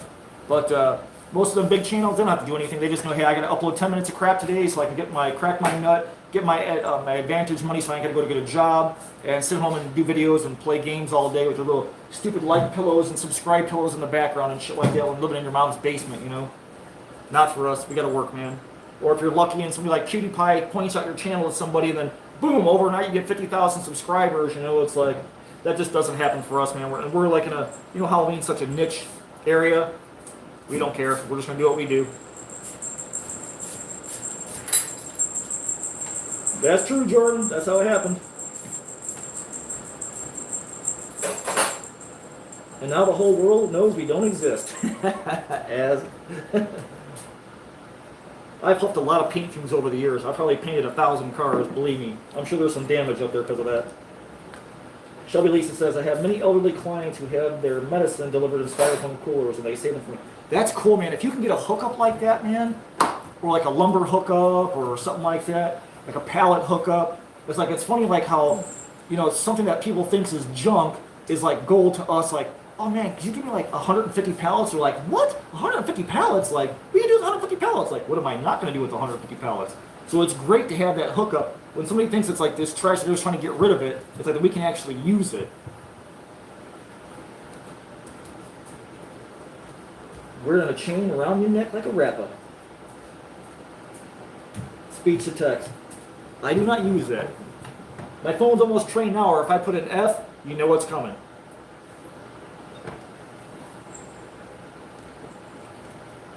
Dreamers or daydreamers on this. That's awesome. You seem like you've been like lifelong friends. So nice seeing how supportive all of each other. We try to be. It's like with that COVID thing happening, we're still now. It's like it's almost never ending. It's obnoxious now. It just pisses us off. It's like, oh, it's COVID. A billion people are dying, and it's gonna be a plague. And then once it dies down, oh, now it's the Crown variant. It's Omicron or whatever the hell it is. So then that dies down. Now, oh, it's monkeypox. It's like, we're tired, man. We've had it. We're done. It's over. Let it go. Stop trying to scare us. So we're just keep on building full steam. Like, I never shut my yard down. We never shut our projects down. We literally go all year long. And, and I think most hunters like that. Most, hunters support other hunters, which you should. If you're in the same community, you should build it up. You shouldn't want to tear it down. That's like all our pages, like, on Facebook. Don't ever be afraid for any of you guys here or your friends to share your art, man. If you guys are building something, making something, if you're stuck, like, oh man, how do I attach foam to latex? Or how do I, change a light bulb in a store-bought pumpkin? Man, don't be afraid to come on CNC on Facebook or a Trio of Terror and ask questions, get answers, or share your art, share what you're building, let people see it, man. Get some recognition for what you do, because what we do is, it's an art form, to most people, oh, it's just, satanic trash. But it's a place for everybody to get some love and some recognition and to learn and to share. That was one of the things, like getting on to YouTube for the first time, like in 2017, like watching YouTube to figure out what the hell YouTube was. finding Alan, and he shows you everything. Okay, we're using this, do this like this. He's giving everything to you. He's giving you the tools. All you need is a little spark of imagination to take that stuff and run with it. So it's not like the old 60s where, you don't tell anybody how you're making a latex mask or how you make your paint or how you hair up a mask or something like that. It's not as secretive anymore, because there's money on the line. That's people's jobs. So I get it. So I just kind of followed Alan's example. It's like, hey, man, same as Trio. If we figure something out, let's show you how we do something. You could corpse a pumpkin 20 different ways. So we'll show you how we did it, or how I do it may be different from Dave. Or if you're going to try and make black light fog and fall on your face, show people, hey, don't do it this way. Don't screw up. Don't burn up a machine. Learn from our failures too. So that it's basically all about sharing and pooling the knowledge, man. That way, everybody grows. Everybody shares, and they can bounce ideas off each other and get recognition. If you got something you made, you're like, I'm kind of stuck on, on a writer's block for a prop. Hey, man, put it out there, show us what you got, and let people chime in and give you ideas, man. It's all about that, man. It's all about building the community, not being secretive or anything. Know your Joe. I need tombstones. I'll tell you what, Joe, Party City has a ton, and they got some cool ones. I would just double them up with some 2-inch foam or 3-inch foam, and you get a bunch of years out of them. Some of the designs are really cool this year.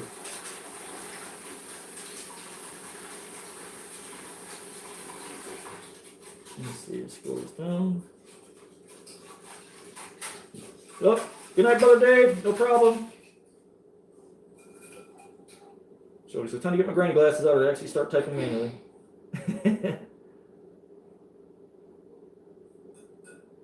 Let's see. All of you, how do you come up with your channel names? So names on YouTube, the 2 years I watched YouTube, I saw a lot of manners, a lot of haunters, a lot of creepy this, spooky that. So I steered clear of all that stuff. It took me a long time to pick something that had a nice little zing to it, but that was different.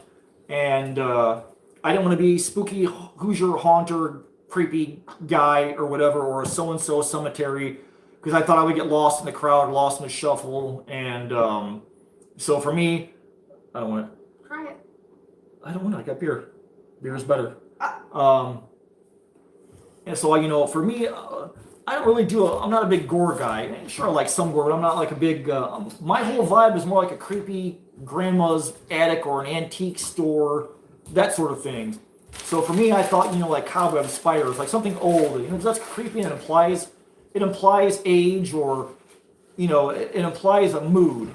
And candlesticks, man, how many of it, we all burn candles, that's like every old black and white movie, you got candeliers in the ceiling, candles, so I cobwebs and candlesticks was mine. I knew I wasn't going to change it. I wanted to make sure I had my name first, so I didn't jump on okay, I'm a Hoosier haunter guy, and then 6 months later, nobody's watching my shit, so I'm going to be Hoosier spooky guy, and I wanted one name and that's it. That's how I roll. Just plow through life, pick it once, go.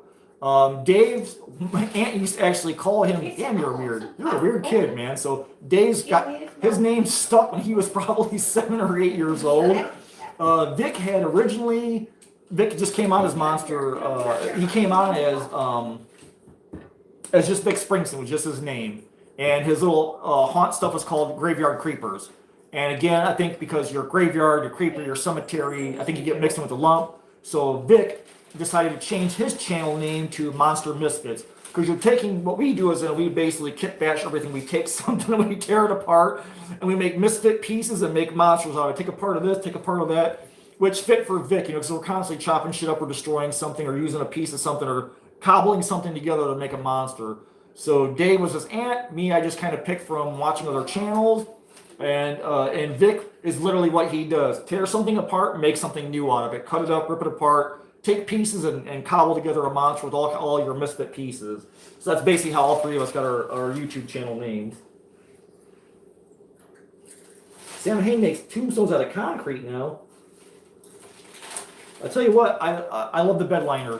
You can use the spray on stucco, which is cool. You can use the dry lock. You can use paint with oatmeal in it, or I save my rigid foam shavings because that stuff chunks up for rust, whatever. It makes it a great filler for body filler or for if you're gonna go over a tombstone, you can use like a tube of liquid nails and use a Bondo spreader. Put some rigid foam shavings in there from my Nightmare Maker skulls. When I shave those down, I just shave them down over a box and I collect all the little filings from them or whatever. I'll mix it in with paint, or I'll mix it in with liquid nails or an adhesive of some kind of skin. Skin it, use a Bondo spreader to spread it out, then sprinkle some of that in there, and then Bondo spread back over it again, and let it dry and harden up. You can go back and Dremel it, you can sandblast it, you can get to a grinder on it, you can use a wire brush and wheel on it. I mean, man, there's a ton of ways to hard coat a tombstone. I might try the stucco mode later on, I don't know, just because I haven't done it yet on my channel, so maybe I'll do that. Or I still want to do a monster mud project too. I've got a monster mud project in mind. I don't know if I'm going to be able to get to it this year. I don't even have any mud yet. But I want to make a big ass like a statuary or a statue for the graveyard, for the tombstone, with like a skeleton standing on a thing. But I want to make it like a fog breather too. So I've got more projects than I've got time for, unfortunately.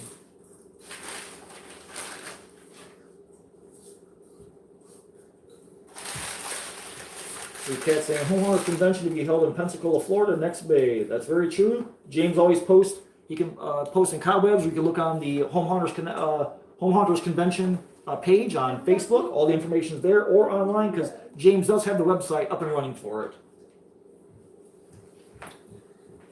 Let's see. Pandora says, love the cross-stitch logo. That was another thing. You know, I really kind of... I'm a goddamn fanatic to a freaking T. There's stuff that I obsess over as like, because I restore cars for a living. So, you know, you take somebody's car and thousands of dollars, you don't give them back something beautiful, they're going to be up your ass. So I'm always thinking about quality and how things are. And when I was looking at YouTube in those years, kind of looking at people's like logos and art and stuff, man, everything was that goddamn Harry Potter font. I never read Harry Potter. I got nothing against the kid, but Jesus Christ, everybody stole they stole that kid blind, man. So I wanted something different because I don't have like well, if I couldn't get a KISS font, then I wanted something different. And I don't see anybody use cross stitch. And to me, like that Whitman sampler box that you used to see at your grandma's house as a kid, with all them gnarly ass candies, and there was like 400 candies, and you always managed to eat the dark chocolate one that tastes like shit right out of the box. Like, oh, I hate that one, man. I've always loved that since I was a little kid, that yellow. So the yellow on my logo comes from the yellow Whitman sampler box. I didn't want to do blue, that cornflower blue. But I love the stitch thing because it's like a creepy old grandma vibe, like you would see like at an antique store. That's kind of like my whole vibe for my channel. So that's where mine comes from. I got one to, I think Duff Font, my tattoo artist who did my wrist tattoos for my kids. She was like, oh, go to the font, man, pick a font out. I'm like, oh, really, man? She's like, there's thousands. She goes, it's like a rabbit hole. And I'm like, you think they got anything like a cross-stitch pattern? She goes, I wouldn't doubt it. She goes, type it in and see what you have. Boom, Stitch Warrior comes up. I was like, oh, snap, it actually exists. So that's why I use Stitch Warrior off Dafont, DAFONT.com. That's my font for my logo. And I don't see anybody else using it. I don't see it anywhere else. So like I said, I put a lot of thought into, you know, making my channel and stuff and how I was going to run it, because I don't want to change it 15 times. But like, people don't know who you are. Like, if you stick to one thing and one icon, people recognize you as soon as you pop up, and they know, okay, this is where I need to be. So again, I'm just fanatical about that shit.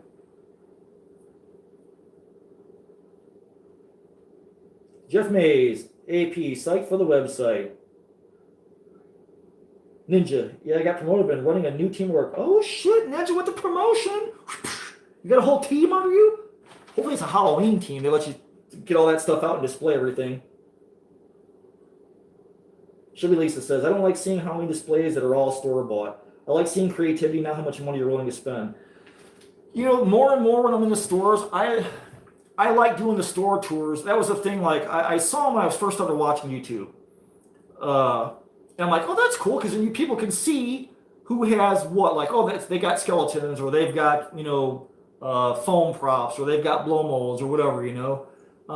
So I knew I wanted to do that. So when I started my YouTube channel, it was too late. It was like September. When I started my YouTube channel, all that shit was already out of the stores or gone. So I started again in 2020. Lockdown happened. So in March of 2020, everybody went on lockdown for a couple of months, and right around like summertime, they started lightening up a little bit. The stores were kind of opening again with limited hours or letting limited people in. And I'm like, man, there's a pandemic going on. People are afraid to leave their house. People are working from home. It's just fucking craziness, you know? So I'm like, you know what? I'm going to take the hit, man. I'm going to go out there. I'm going to find out who's got what, where it's at, how much it is, so people don't have to leave their house. They can look it up online. They can look it up in the store and see if they've got it. Either ask the store to hold it, or they can, if they want to take the chance to go out. You know, because a lot of people weren't even leaving their houses, man. They were staying home, protecting their families. They were scared because the news is pumping stupid shit onto it every day about, 300,000 people died today because of freaking COVID, you know. But they're not saying, oh yeah, they were diabetic, or they had one foot in the grave already, or they had 26 other health problems first. COVID was what pushed them over the edge. So I'm like, all right, fuck COVID. I'm going out, man.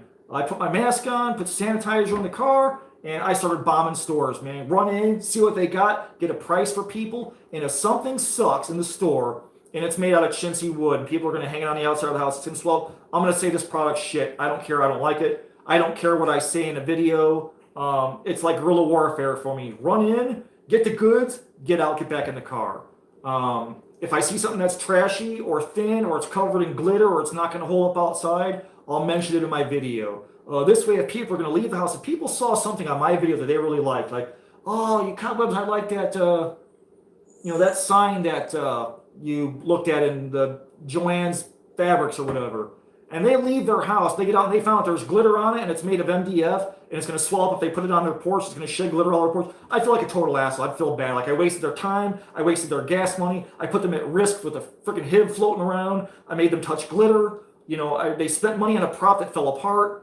I don't want to do that shit. I get, well, people, oh, you're too harsh on some of the props. If it's in the store and it's in the public way of view, then I get to comment on it. Just like if a celebrity does something stupid on TV, we can all say, hey, that guy's an asshole. We don't like what he does because it was in the public. So I feel the same way. It's fair game. If I don't like something in the store, I'm not going to waste viewers' times or their effort going out, or sure as hell not their money in the times we're living in with gas being $5 goddamn a gallon, which is ridiculous. There's no reason for that to exist when we have a pipeline that runs to Alaska. We have all the goddamn crude oil in the freaking world. We're buying it from everybody else. I don't want to waste people's time. So when I do these shopping videos, I try and get in, show you in store, and it's not like, oh, hey, we're going Halloween shopping in June, and we're going to drive around for an hour and not find shit. And then you're going to be, thanks for the hour that you watched my video and I didn't show you anything. Hey, talk to you boils and ghouls down in the comment. I love talking to you guys, and you don't say a fucking word to anybody down there. That shit. I hate that. It drives me fucking nuts. I'm not a panderer for views. Yeah, I bomb my shit in all the Facebook groups. But at least in my videos, the thumbnails I show you guys, that's what I saw in the store. I don't try and put like Universal Monsters in the thumbnails and they're not in there. I've seen people do that, the fancy, let's put a bunch of shit on the screen and make it look like we found all kinds of Halloween, and then there's jack shit in the video. I don't want to waste people's time, man. It's I get that YouTube, when you put a YouTube video out, you're asking for people's time. That was another thing I learned when I was watching YouTube. You can put a picture in a group of like a scarecrow or something and get 200 likes on it or hearts and whatever, and that's great. You put a video up and you may get like 10 likes on it. That's because you're asking for people's time. Time is precious. People got families, they got running around you, they got jobs, trying to get kids off the bus or school, or trying to get meals made, they're trying to get to work. They're worried about going to work that day, they're worried about stepping outside their house and catching the freaking HIV. So I don't like to play games with people. I don't like to fuck around and lure people into false bullshit for likes, or to put get my 10 minutes up a day so I can make my ad money, because YouTube don't pay my bills. I have, jobs. If YouTube ever paid my bills, then I don't want to get to that point where I'm going to upload a video every day of 10 minutes of me eating a sandwich so I can get my minimum, million views for the day and get my $9,000-$10,000 a day like Sniper Wolf. I just don't want to do that shit, man. I don't want to waste people's times.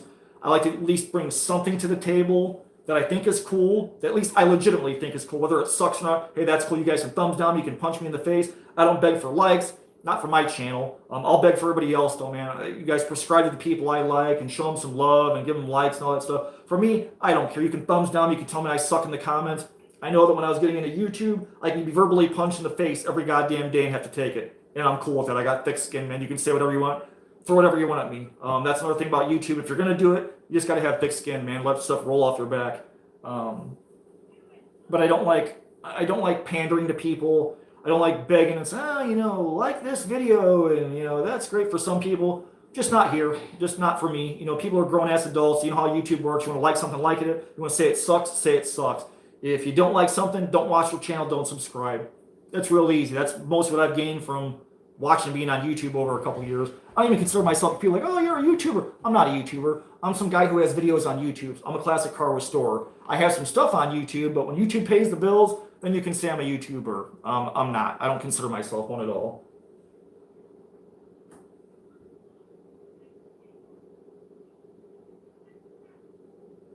Oh, Brother Vic's still in there? That's right, Vic. I do not shut up. It's funny because, like, when I first started watching YouTube, zip it. When I first started watching YouTube, like, people had like 10 and 12-minute videos, and I'm like, so I'm uploading my little pumpkin funkin or whatever, and I'm like, how the hell do people do like 10-minute videos, or God forbid, a 15-minute video? Like, how do they have that much time to put into a project or something like that? Although we found out real fast, man. Real fast. It's easy to put up a half-hour, 45-minute video and try and edit it down, especially if it's a DIY to show people, you know, the stuff they need to know for what you're building. I gotta talk to Vic too, because he's too damn quiet. He's too busy rubbing his moose knuckle in the corner. Joe bought glitter? Are you insane? If you open it, it's gonna be all over your house forever. Until the goddamn rapture.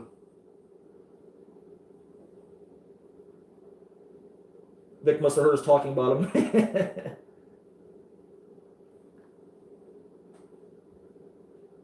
Yeah, they only do those videos so they can get paid for sponsored ads. You know, I've never done a sponsored video yet. I've had a lot of companies contact me for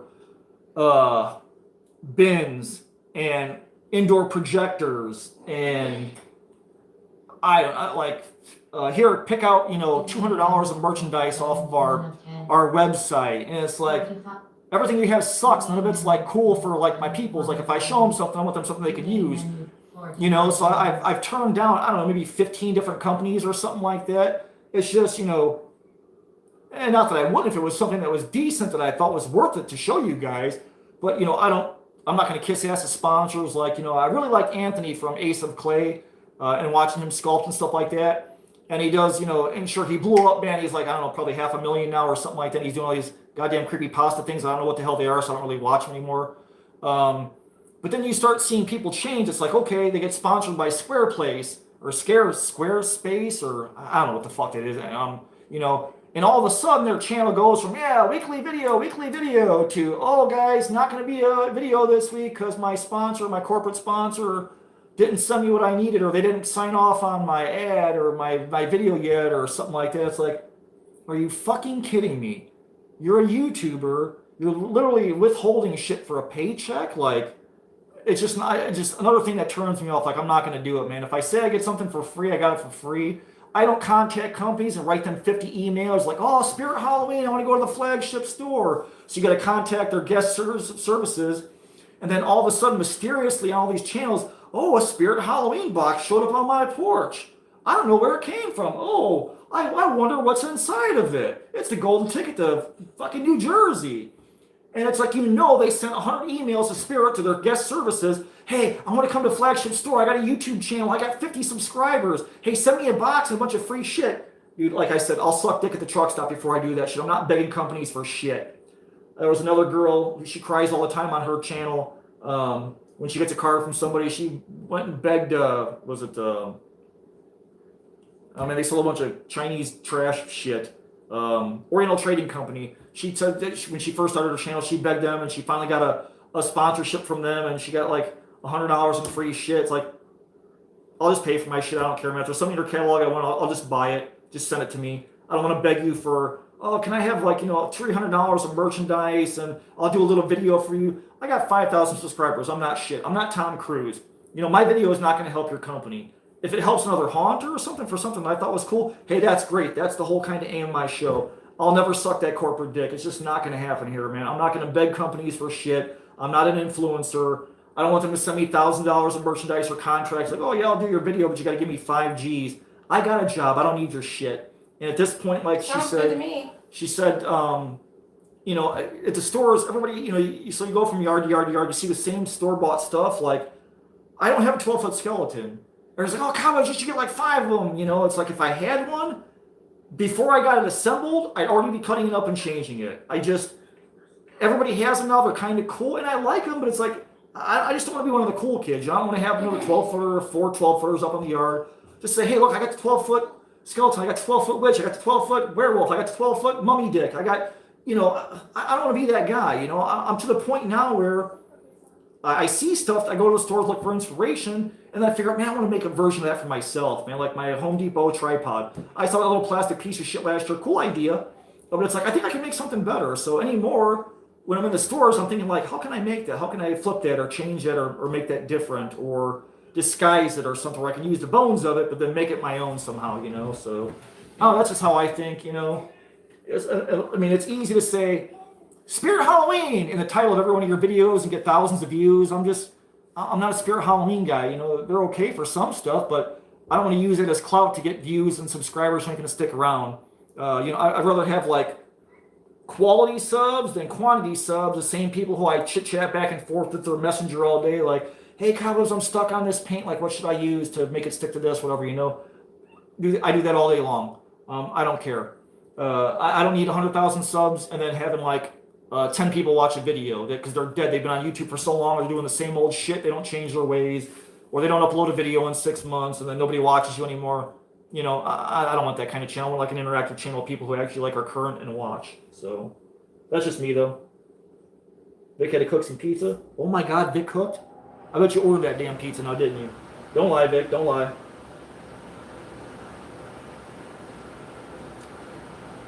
Oh, Jeff Mays, I'm trying to find you. I just seen something about a glitter prop. Okay, considering an all glittery prop haunt 23, dude, you're nuts, man. Like, okay, I can't believe. I don't know why the Chinese hate us so bad to send all that damn glitter over here. They must have total glitter factories over there to glue all that shit to everything they send over here to the dollar store, and most of what's at home, and Big Lots too. Oh, I know you do, Vic. It'd be nice to sit up there and make a video for your day with your 10 million subs and eat a sandwich for 10 minutes and collect your $9,000 or $10,000 paycheck for the day, and then tomorrow you can make yourself a turkey sandwich or a bologna sandwich and just upload some 10 minutes of bullshit per day to get paid for Google AdSense.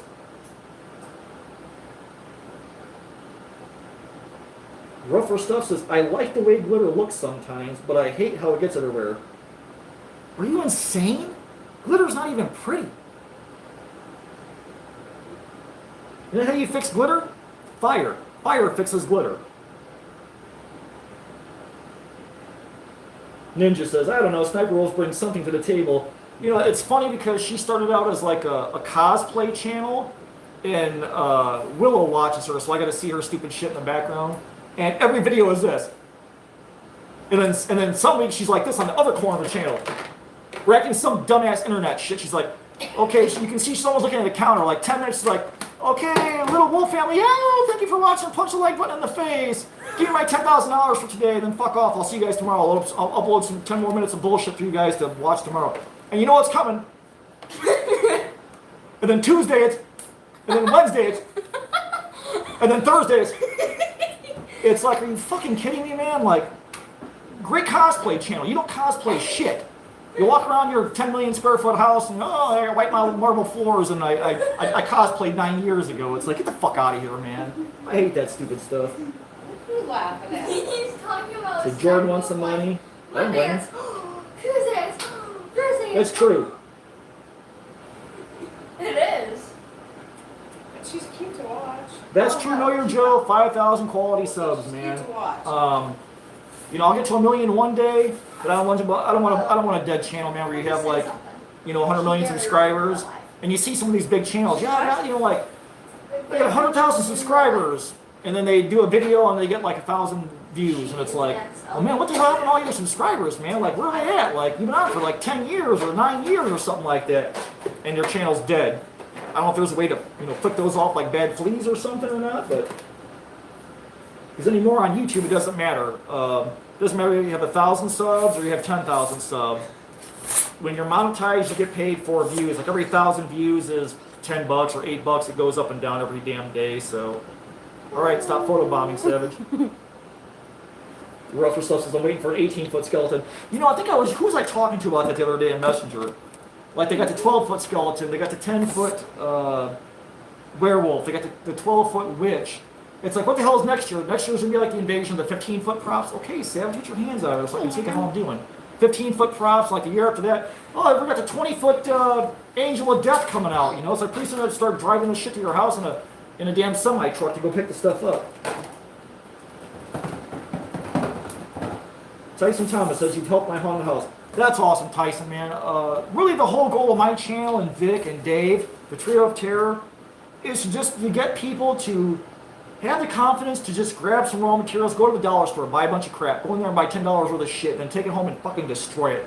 Put it together and make something that did not exist in this world before you started on it. To get people to have the confidence to show their stuff, to say, hey man, I'm working on a witch, I'm working on a mummy, whatever. That's the whole point of this channel. That's the payoff, is to get people to make their own stuff and have something unique that didn't exist before, and it's their own. And they can be proud of it, to give them the confidence to make more stuff. Because, like, you know, I think Berlina was saying, like, not everything has to be store-bought. You can take this stuff for $20, I'll smash it, I'll paint it, I'll cut it up, I'll heat it up with the torch. I don't really care.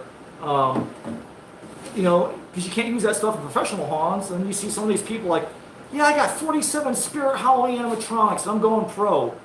Well, you can't go pro at 47 Spirit Halloween animatronics. You get laughed out of the goddamn town. I don't want to walk into a haunted house and see Nozzles the Clown spraying fog on me and shit. Like, are you serious? Like, you know, why would you do that? What are you collecting all them animatronics for? If you're a home haunter, hey, that's great. You know, set them up, but you can't take them to a pro haunt if you're headed that way. 12-foot MD. Now that would be scary. OnlyFans. The foot fetish people, man, they get paid on OnlyFans. I don't know what it is, man. The foot fetish people, they make money hand over fist. I can be a millionaire because I got some beautiful ass feet. I mean, the rest of me from the ankles is tore up from the floor, but my feet are freaking beautiful. Heather says, my sister bought a 12-foot skeleton. The box literally takes you the whole living room. Her house is cluttered enough. I wonder where she's going to store it. You know, Heather, it's funny because Plastic Ninja down below, he works at Home Depot, and he's got one. And he said the box is too damn big. He said you can store most of the parts, like the bones and stuff, in the chest. He said the box is like overkill, too big. So if she takes it out of that box and puts it into a smaller box, like a tall box, she probably had better storage. Just take the head, since it's got the electronics in it, and then stick it in the kitchen cabinet somewhere or put it on a shelf in the house somewhere.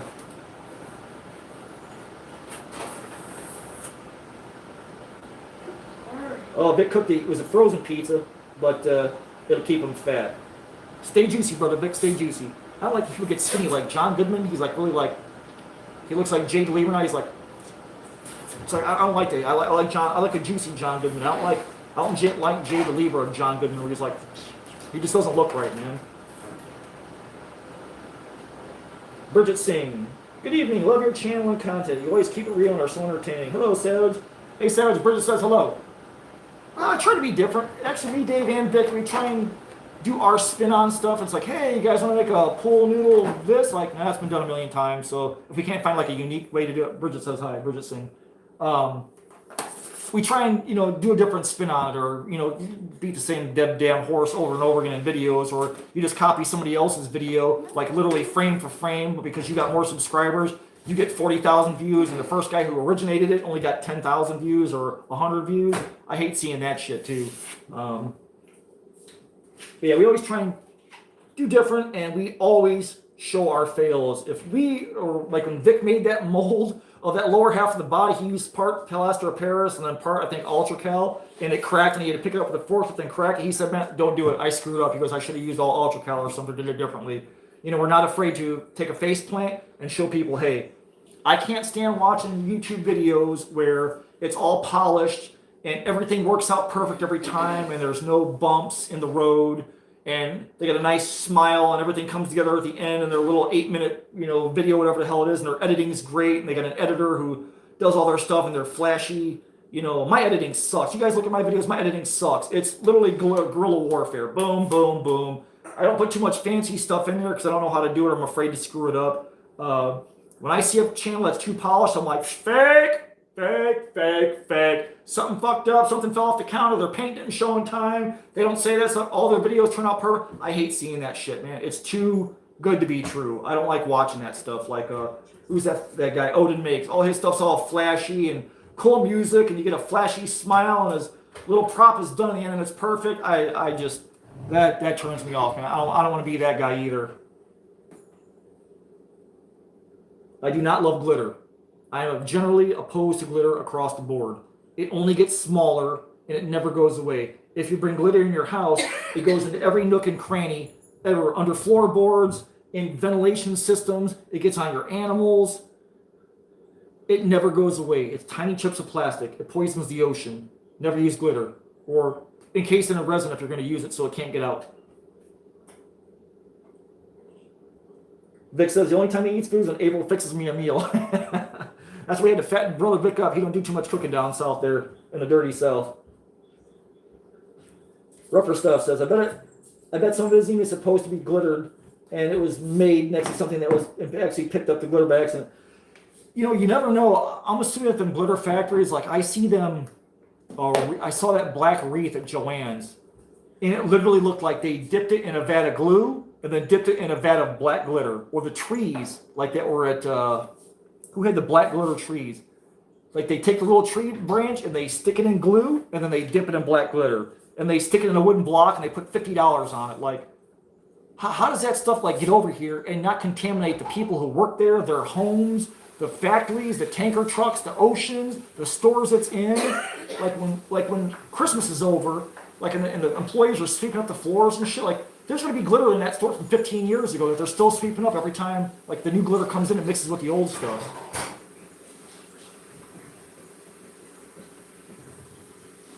No glitter up in the blow-up doll. That's roughage. You don't want that. Gotta scratch it for pee-pee. Oh, big saver money, man. After the freaking MHC you had, saver money, brother. Buy yourself another frozen pizza. I think they're like, can you get a frozen pizza for $3? Huh? Can you get a frozen pizza for $3? Totino's? Totino's is Yeah. like $1.89 now. Vic, you can buy Totino's and probably with the other 99 cents, a carton of milk. You used to be able to get it for 99 cents. Or $1. If you get pizza for $1, you have to be looking for a sale. For $3, I mean. I don't know. For $3, Vic, buy yourself some pizzas. You can get 1.5 Totino's pizzas. Let's see, Shelby Lisa says, I have a cleaning business. I hate cleaning up glitter after Christmas. That's kind of sucked that. So you clean up after Christmas, and by the time you get it cleaned up, Easter comes. So all the eggs and bunnies are covered in glitter, and by the time you get Easter cleaned up, like Halloween comes and all that glitter crap comes out. Like, oh man, it's gonna be like a horrible cycle. You guys are insane, man. Save your money. Save your money. Bridget, Vic, buy Totino's pizzas. Yeah, see, trash bag pellets, that's been done. Dry brush trash bag pellets. I got to do something different, so I did scalps. Vic's going to do burn at the stake. I think that's his next big plan. Build is burn at the stake with pool noodles and glitter and actual fire. Berlina says, I'm setting up a Facebook page, or I'm setting up a foot page on Feet Finders.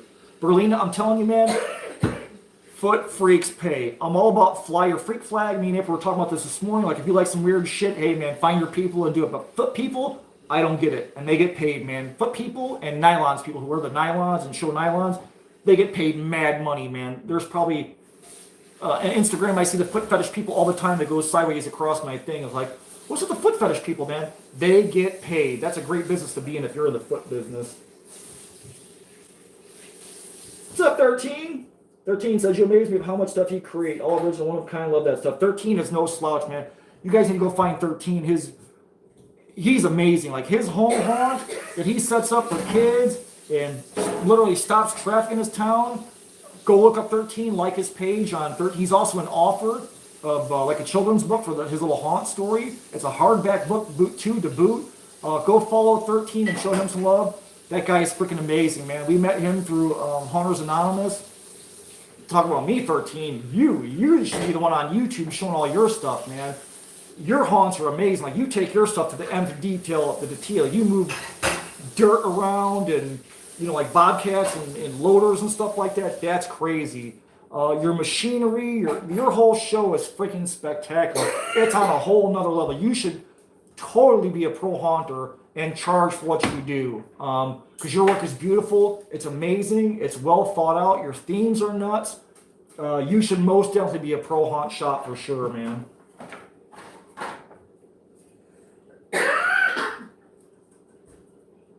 Rougher Stuff said she could probably store the 12-foot skelly in a Christmas tree bag. I think Ninja actually mentioned that. You put them in a 12-foot in a Christmas tree bag. That way you don't have the hard boxes. You can throw them up on a shelf or on top of a car or whatever, I do like when I see that people like leave the 12-footer outside and they put a Santa hat on them or they put like a little turkey, what do you call it, a pilgrim hat on them. I think that stuff's cool. I love seeing that when people dress them up as something else, like the holidays, to leave them outside. Those make me crack up. That's totally cool, man. Because they got like the haunter sense of humor, so that's awesome. I love seeing those guys. So Jeff May says, I like your channel. Let's see, I liken your channel to the old websites like Spooky Blue that I used to frequent when I was first getting into paper mache. Teacher haunted a fish, man. Spooky Blue, I have not heard of. That's a new one on me. As far as paper mache, Drachenfang, I got turned on to him by Ross Reichert, Christy Hunt, Berlina. I see Berlina on Drachenfang's live streams. And then Jay at Unhinged Productions. Jay does all paper mache, pumpkins and stuff. Those guys are like peas in a pod, man. I like watching both those guys. Even though I don't do mache, it's not like one of the mediums like I know or excel in or really even touch. I just like seeing people take something else that's different and make something beautiful out of it. I think that's freaking great. And mache people are no less talented than anybody else. Like if you work in fiberglass or you work in Bondo or you work in pool noodles. I mean, it's just amazing the stuff you can take common household items and make art out of it that's completely sustainable and unique, that you don't see, and then Home Depot will take your ideas and steal it and put it in their store next year and sell it.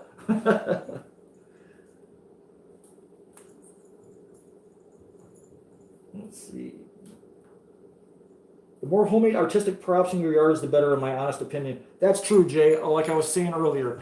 You go to the store, you see the same old shit all the time. If you can take it home and modify it and cut it up or make something yourself, that's the stuff people really look at you because they walk in your yard. I always feel like the kids walk in your yard, be like, oh, Home Depot, that's Joanne Fabrics, that's Walmart. You don't want to be that guy. That's like makes haunters cringe, But for the kids, we do it for the kids. So they've got something to enjoy. And my thing growing up was you go to those houses like that were all dressed up and had lights everywhere and stuff spilling out of windows. Like those are the houses I remember as an adult that I went to as a kid. And so growing up, I always knew I want to be that house on the block. And I've been that house on the block for 21 years or something. How long? I'm going to buy this goddamn house in 01. So 21 years I've been here. I've been that guy for 21 years. So I feel like it's a sort of circle, full circle for the little kids that come around. Rougher Stuff. Video put together with a hammer and duct tape look more realistic. That's showing the good part. That's true. You can take a lot of stuff and make something out of it. And at least if you're going to do a video on it and you show people what you're using, at least you're being honest, man. You're showing them a different way to look at something or a different way to build something. So that's another one of like the biggest paybacks for being on YouTube. Every company has a black glitter stick tree. The flock ones look better. I want to do some flocking, but I don't want to do the short flocking. I want to do long flocking. I got to look into that. I want to know how like hair people do hair like on masks with like glue and stuff like that, not ruin the paint job underneath. Because I want to do a taxidermy rat. That's on my to-do list. I need to look into that. Bridget, save your money, but thank you, but save your money. Buy something for your kids or buy some extra trick-or-treat candy. No, a leaf blower will not get rid of glitter. It will just spread it around more. If I could blow more of it in my neighbor's yard, that would be fine. It just pushes glitter around. Hey, man, pizza. I used to live off that shit. Ramen noodles. I could literally live off Totino's pizzas and ramen noodles. What do you call those little pizza? No. Pizza rolls. Dollar store frozen pizza. Jordan hates feet. If you had seen my feet, Jordan, I'm sure I could change your mind. If you saw my bitch kickers, you'd be like, oh, snap. Before you know it, I'd probably be on OnlyFans. Slinging Feet for like $5 a watch or whatever however they charge that stuff. I don't know.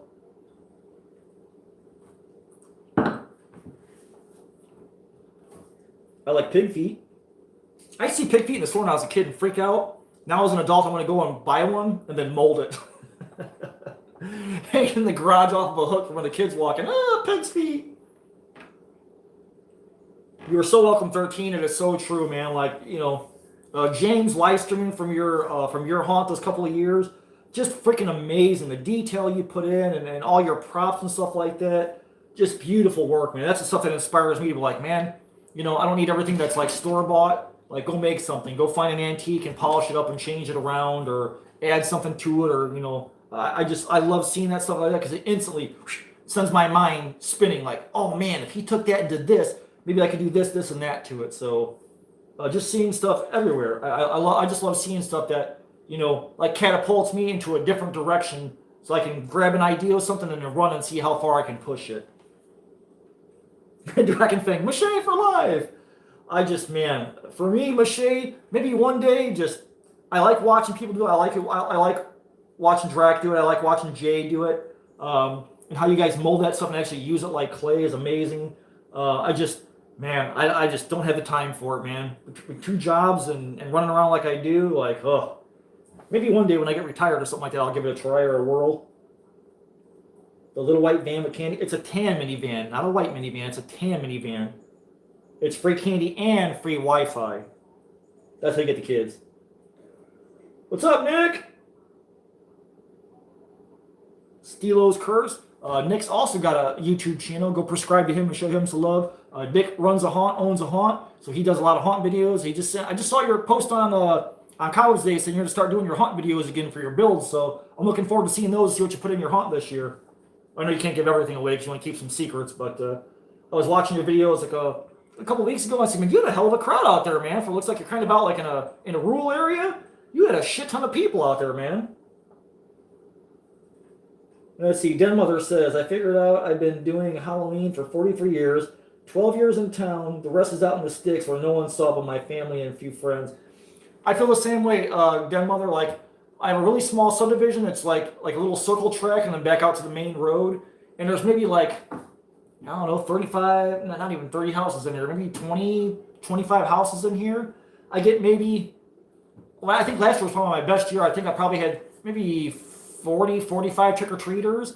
There's been years where I've gotten like 10 trick-or-treaters. I don't care. I still put all the shit out in the yard and dress everything up and do as much as I can. There's been years where I put less up, where I put like a little bit of stuff, just depending on what was going on at the house and stuff at the time. But I don't care if there's 10 people see it or 10 million. I put it out there anyways. And I'll still be building it, you know, during the whole year. So that's true, Keith. You know, like Keith's another one. Like, you guys watch him on Cobwebs. All his bugs are freaking amazing. Like, he can cut up bottles. I love the little pumpkin faces you put on the last bug you did on the wings. How you had the little pumpkin faces on the wings. That was so freaking cool, man. Like, I still love your pterodactyl. How you can look at a jug, like a milk jug, or a coffee jug, or a bleach jug. Like, man, I can take that, and that's a head. And then that can be a wing. And I'll make some legs for it. Like, that's another one like Abdeel at Monster More Tutorials. You guys can just look at something and be like, oh, man, I can totally make that into something. I love seeing that stuff, man. The bugs and all the little cool putting little skellies in there. That's amazing too. I love seeing all that stuff too. And in fact, I was at you went to Dollar Tree and got your skellies. I was at Dollar General today, or General Dollar, whatever they. Dollar General. Okay, Dollar General. And they had the little garland skellies there too. So if you're running on ones at Dollar Tree, check the Dollar General because they should have them.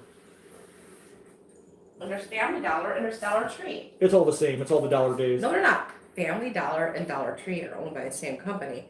Dollar General is its own. Vic says he needs to eat some veggies. He's getting fat. What kind of veggies should Vic eat to not get fat? What kind of veggies? What? Should Vic eat to not get fat? Any kind of vegetables? Green, Vic. Eat a lot of green. Just. Brave Ghoul says he really wants to build something, but he can Take never your gather the stuff courage out to build a prop because I'm scared of that's what messing you eat all up. day. Brave, I'll tell you, everything that we do as a trio doesn't always work out, man. Doesn't always work out. Don't be afraid. Take 2 things, put them together until you're happy with it. You can always tear it down. And Cauliflower pizza's good. What is? You can always tear it down and keep going, man. And then, like I said, if you get stuck, like, oh man, I'm to a certain point. I've been stuck at this point for a week, a couple of days. I don't know.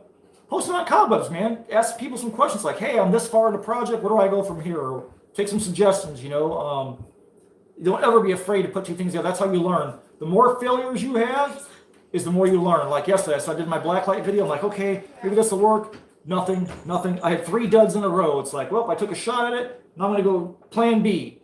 So never be afraid to fail. Even if you fail on camera, I don't really give a shit because at least nobody else tried what I tried. So if I can get closer to it, it'll help you guys get closer to it. But don't ever be afraid of screwing something up, man. It's yours. It's your art.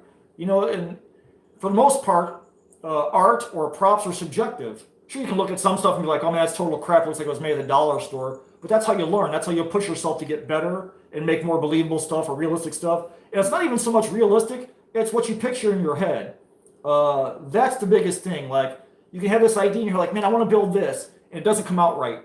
If the blueprint's in your head, you just keep tearing it apart and working at it until it fits what's in your head. It doesn't have to fit anybody else's head or what they like or what they think is cool. Like, I think clowns are fucking retarded and dumb. But there's a lot of people who make cool ones. You know? They're not for everybody.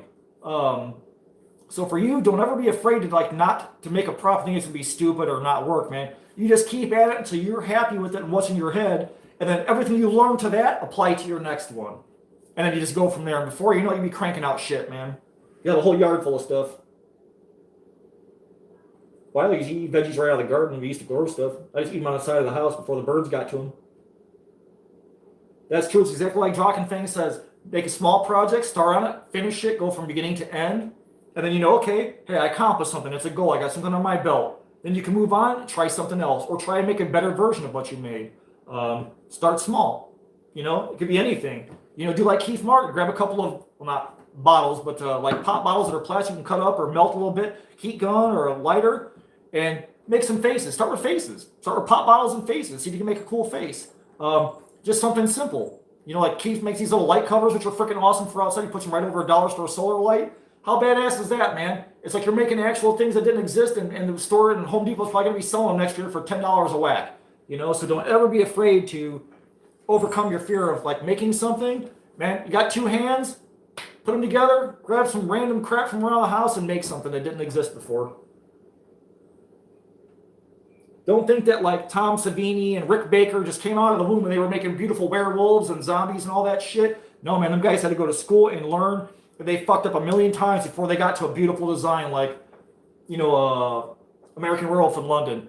You know, he just didn't come up with that creature overnight. You know, it took him years to get that far. So even the greats got to learn somewhere, you know, so don't be afraid, man. It's just about taking that step forward to get you the momentum to where your projects will come faster, you'll learn more, and your projects will get bigger and more involved, more extended, and you'll be more happy with what you're building.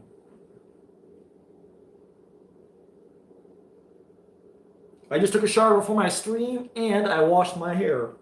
It was greasy from being out to touch a Dutch today.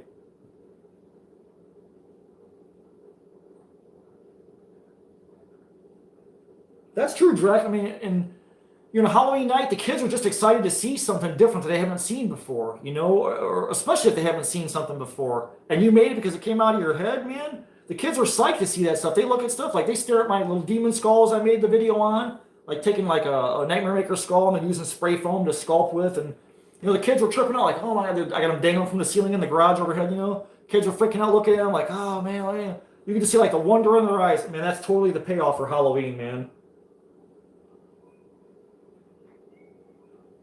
I think so, Ruff. My fog video saved someone else from trying what I was thinking about trying it. That's totally it. You know, if somebody else had thought, well, hey, I did it.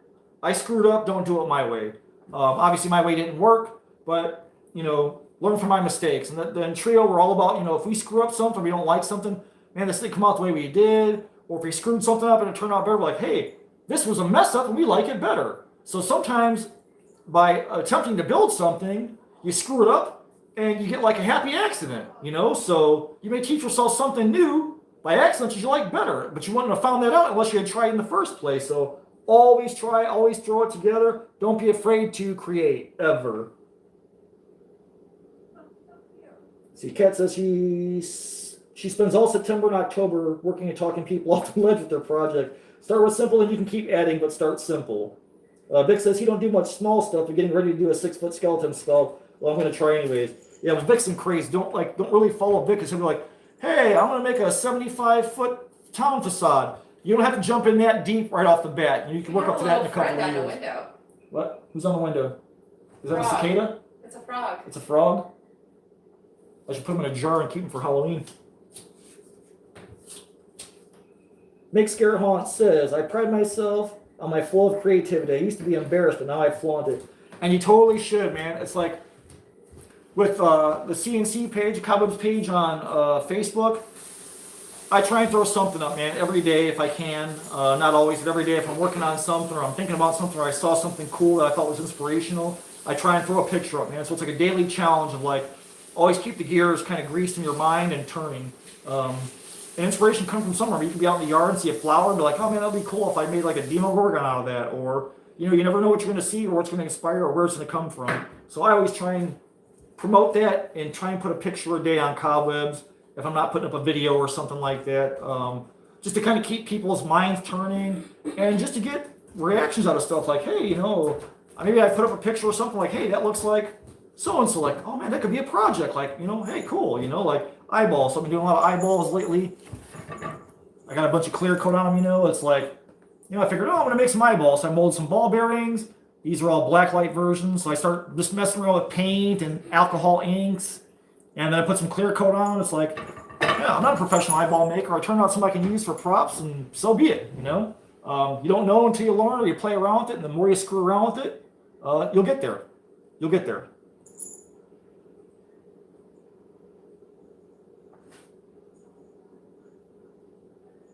That's it, Make Scare Haunt. The whole reason behind like the Trio of Terror pages and all our Facebook groups is to get people to be able to share what they make, share what they love, so that other people can see it and then they can feed off of that. We got tired of being pages, putting our stuff in pages or where they said, oh, there's no self-promotion.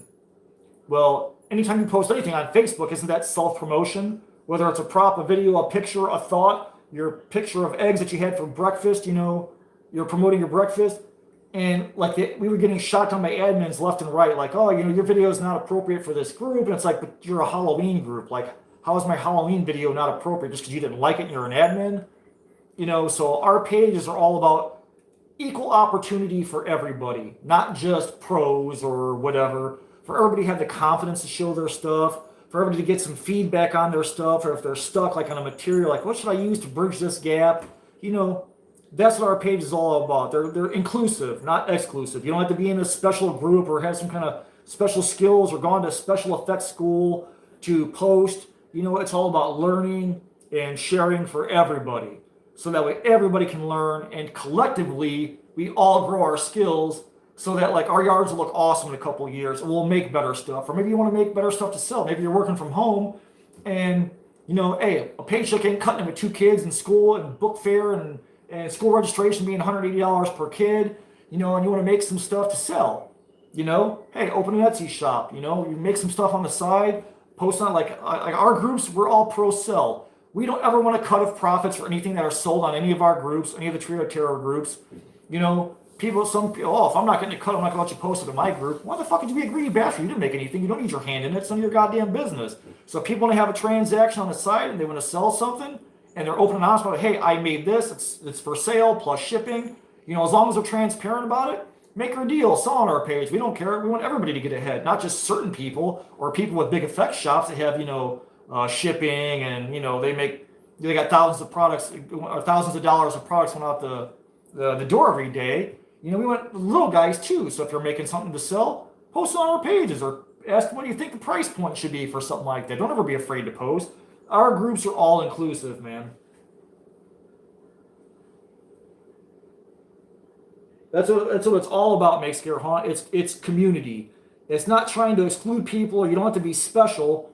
It's for everybody so that everybody learns. Everybody can kind of get ahead. Everybody can kind of level up their skill level. Everybody can learn new things, new medias to use that you might not have played with before, you know? So Maybe a mache guy hasn't played with fiberglass, or maybe a fiberglass guy hasn't played with mache. You know, maybe a guy who works in Bondo for so many years never used spray foam for something, you know, or hey, what kind of paint sticks to plastic? I want to repaint my plastic pumpkin. What sticks to it? You know, how do I prep it? You know, that type of deal. That's what it's all about. Is pooling knowledge for community. That's what the biggest thing is, and the biggest payoff for you doing YouTube is. Rob says, I would love to do a YouTube channel about how dolls are watching something sewing or picking out seam. We talked about this at M8C in Milwaukee, Rob. I think you should totally do a costume channel because your work's phenomenal, man. I think I have a 1, 2, 3, 4. April's got a dress. I've got Rob's work. His work's amazing. His attention to detail. How he thinks about making a costume is ingenious. Like Vic's jump suit with the straps being on the outside so you can pull on them and not tear your costume. I would totally watch your channel. Cussing and swearing and sewing, you know, I'm in, man. Whenever you have a channel, I'm in. I would love to see. I love to see your creative process and how you're going to think like, well, how do I get from this point to that? Or should I put studs on this? Or should I cut it here? I would totally watch it. I've watched Dark Stitches a couple of times, and it's like, I don't know. I don't know if it's just, I just can't get into her, so I don't really subscribe. Her end results are pretty beautiful on some of her stuff, but you know, channel-wise, it's just like, I don't know. It's just something missing there for me. But cussing and swearing, I'm all in, man. Especially if you take an occasional shot at the sewing machine, like with a hammer, or you kick it off the table, or even if the sewing machine pisses you off and you throw it on your roof. Dude, I'm totally in for that, man. I would totally watch that over and over again and share that everywhere.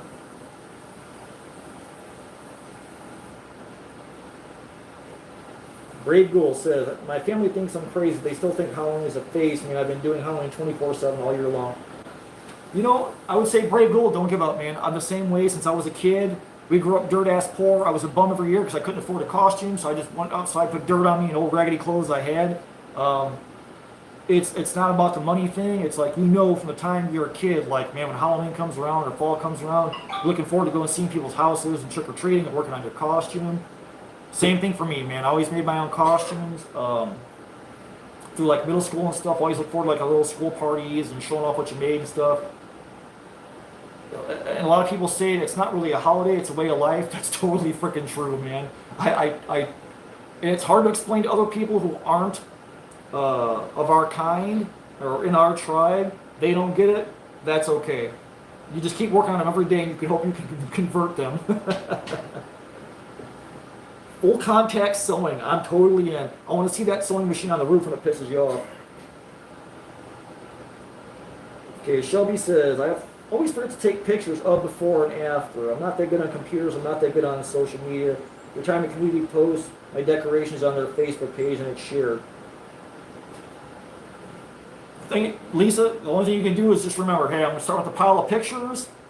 Try and take a couple of snapshots through, so when you post something, you can see like a little beginning, a little end. All you gotta do is to keep the camera handy. That's all you can do. I do the same thing. I'll be like, oh shit, I forgot to take a picture of the foam I used or whatever. So usually I'll try and go get the can and explain, oh, this is what I used, or I did this, or explain it. If I'm doing a video, I'll explain it on video. If not, I can just do it like on pictures and just show people what I did. Or I can refer them back to a video, or I might have used the same process before.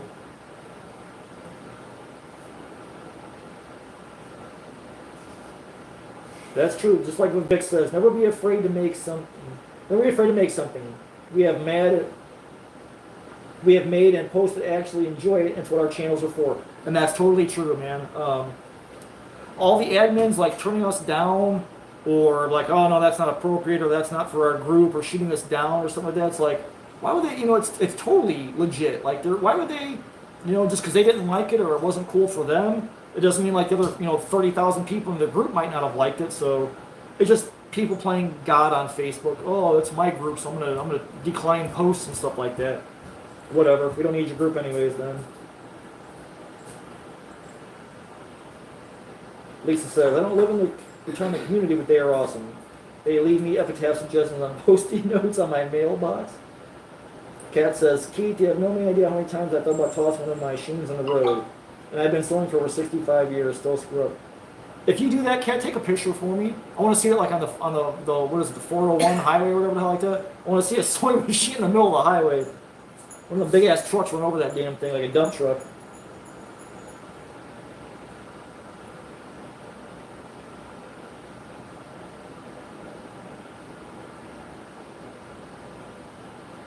And Drex thing says, you also keep a camera at these shows, maybe you can extract pictures from whatever you want. That's true too. That's what's so great about like cell phones, like, you know, with these cameras now, and then some of these cell phones, they have ungodly great cameras. Like, I got a shitty Droid, I don't have an iPhone. You know, like iPhone 27 comes out and the camera's got 47 more pixels than the last one, so everybody goes ditches their last phone. You know, a lot of people make whole YouTube videos on their phones. I do it like when I go in the stores. And I got a regular camera for home DIYs. But with the cameras, man, they're everywhere. I mean, you could take a couple of snapshots, and if you do a little timer. You can set a timer for like 10 minutes. Like, okay, in 10 minutes I'm gonna set the timer. When it dings, I'm gonna take a picture of whatever I'm doing. And then you set the timer again for 10, 15 minutes, dings, I'll take a picture of where I'm at. And at the end you can delete all the pictures you don't want and save the ones you do, so you have like a little progress chain of pictures that you can put for like post somewhere to show your beginning, middle, and end.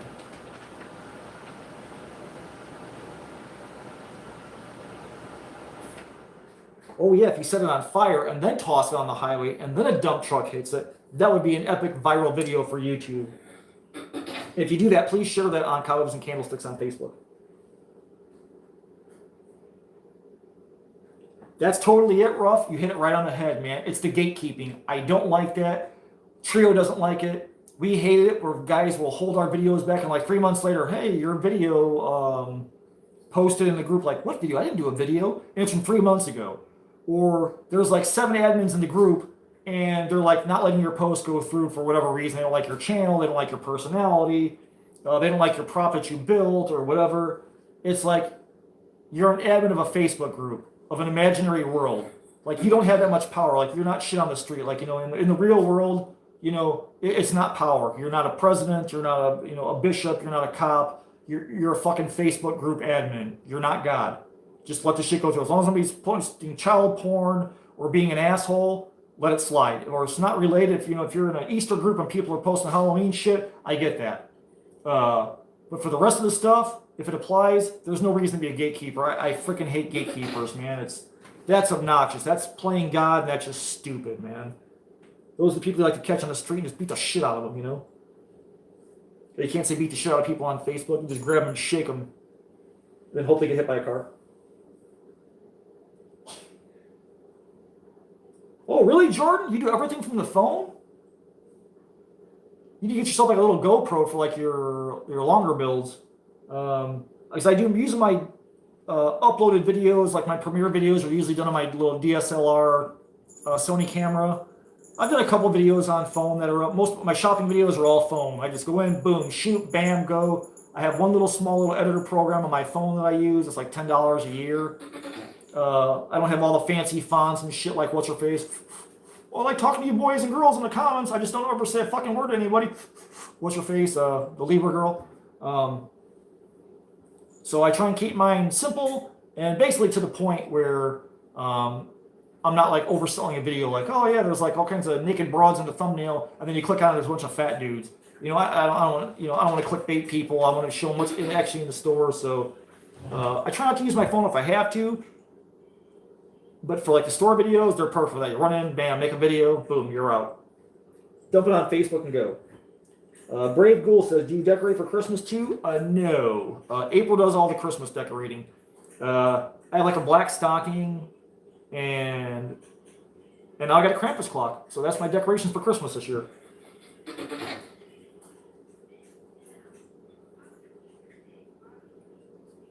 Yeah, shake their teeth out and you can use them for a prop. I actually bought some teeth. I bought 3 sets of teeth. So on Instagram, I follow Jack of the Dust. This guy does all kinds of amazing skulls, and he turns them into all kinds of weird shit, like Statues of Liberty, like a beehive skull, the Black Widow skull. He did a snail skull. It was really cool. And he was doing this video of a skull, and he had these teeth in there. And somebody asked him, hey, where the hell did you get the teeth of the roots? Because me and Dave and Vicky is the ones from Amazon that don't have a root on them. They're resin teeth, but they don't have a root on them. So he said, "Oh, I just found them on eBay. I typed in teeth of the root, and it popped up, and I bought them." So I'm like, "Oh, really?" So I went on Amazon or eBay. I found them. I ordered them. Ordered 3 sets. Never got a damn one of them. Like a month and a half later, I'm like, "Where the hell's those damn teeth I ordered?" Reported it. They sent me my money back. Went on Amazon, bought a set. They finally showed up.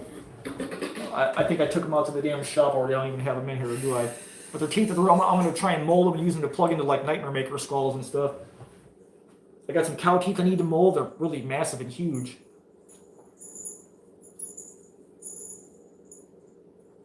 Cat says, Keith, you need to do more live streams. You're good luck. My team is winning 13-3. It's just hard to find time. Like, it's like, I know people ask about the Trio of Terror live streams on Mondays. And it's like, it's so hard, with Dave, having the baby on Mondays, and Vic working, and then me working, not being here, or I'm at the night job, and then like we're building stuff to make. It's hard to find time to live stream. Like, it's like Alan, he's busy. He hasn't live streamed in forever. He's getting ready to go for haunt season, so he's busy. He's not doing YouTube Wednesday videos anymore. He'll do a video here and there from Dark Hour. It's just it's hard to find time anymore. And then now these couple of years later, it's almost just like a business. We're making stuff. So I gotta go when I get home from work. I gotta check and see if there's an Etsy order. I gotta box up and run off to the post office. So it's hard. And then my internet sucks out in the shop. So eventually, when we get a different house, and I'm gonna be set up for more like streaming at night. To do bigger projects and stuff like that, and do actual like real time projects. Why are you touching that? Yeah.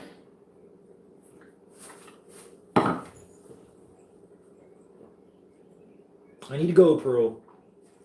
Vic uses a GoPro, makes scare hunt. He's always done GoPros.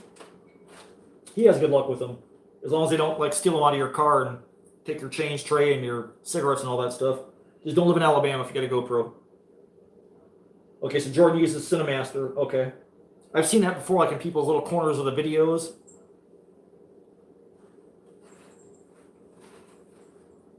Jordan says, I have a GoPro, but I'm stupid and I hate using the laptop. I've had like 2 editing programs that burned up or that were stopped being used because of Adobe or something like that. I couldn't figure out. So I asked Vic, what the hell editing program do you have? So if I get stuck on it, I can just ask Vic, like, how the hell do I do this? You just buy one for like 50 or 60 bucks, plug it into the computer on a CD or whatever it is, and then load it in, you're good to go. Jordan says, everyone sees my house for Halloween and asks if I go this big for Christmas. Like, that's your response. No. April takes care of Christmas. I do Halloween. She takes care of Christmas. Oh yeah, Jordan, Jack of the Dust, man. And I tell you, like, it's not so much what Jack of the Dust, his end results are. They're beautiful, what he makes. I love his molding process. I wish, they've got a YouTube channel too, I think, but they go so fast when he's making the molds for some of his sculpts. Like, his molds are freaking beautiful. It's like, I wish he would slow down so I could see his molding process, so I could steal those ideas for my own, so I could teach myself. Because I'm basically self-taught. I watch videos or I'll play with something to, oh man, how the hell am I going to mold this? This is like, it'd be like a 5-piece mold or something. I'll never be able to get it out of the mold if I make it. Their molding process is beautiful. That guy is freaking amazing, man. Like, his poured molds and making a mold wall and then backfilling it with silicone so it's an exact fit. The guy's phenomenal, man. I love watching, trying to slow them videos down so I can see his actual molding process of whatever he's making. Not to mention that everything he makes starts at like $350 and up.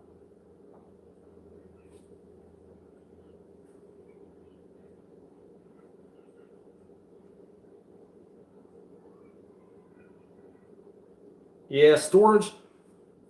That's the big thing, man. We got 2 sheds, a garage. It's like, we're out of space, man. There's no room. It's like, that's another reason I don't have a 12-footer. If I get a 12-footer, where the hell would I put it? It's like I took a bunch of stuff to MHC to sell, to get rid of, because I just don't have the room to store the shit. I wanted to keep it, but it's like, I just don't have the room. And now when I buy materials, like if I buy a 5-gallon bucket of latex, like, I got to store it, And I got to store it someplace where it's not going to freeze because I'm in Indiana. So I try and be conscious about that too. Like, man, like, if I buy something, like 3 new pumpkins, where the hell am I going to put these little bastards at? So if I can throw them on a shelf or chuck them in a bin somewhere, kind of make space for them, I'm going to do that.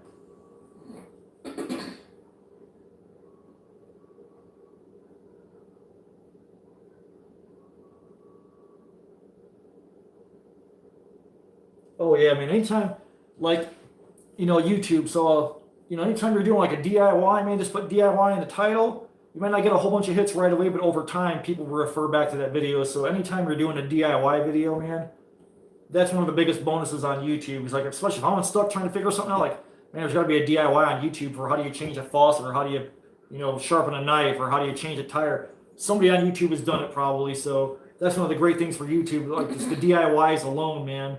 When people show you how to crack something open and find out how to fix something, because then you're saving people real world money too.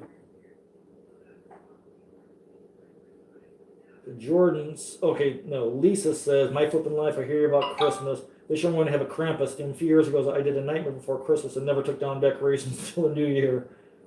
Yeah, I had an old boss had his Christmas tree up in April. But the nightmare before Christmas stuff, you can leave it up year round. Every year, like the last 5-6 years, they've had so much Nightmare Before Christmas shit out. It's like, man, that stuff never goes away. Every year they keep pumping that stuff out. I feel bad for the collectors because some of it's total trashy, cheap plastic garbage. And people are like, oh, I gotta have more, I gotta have more, I gotta have more. It's like, man, they totally sucker you guys, the Nightmare Before Christmas people, man. It's a shame what they do to you guys. They keep you guys hooked like hook, line, and sinker.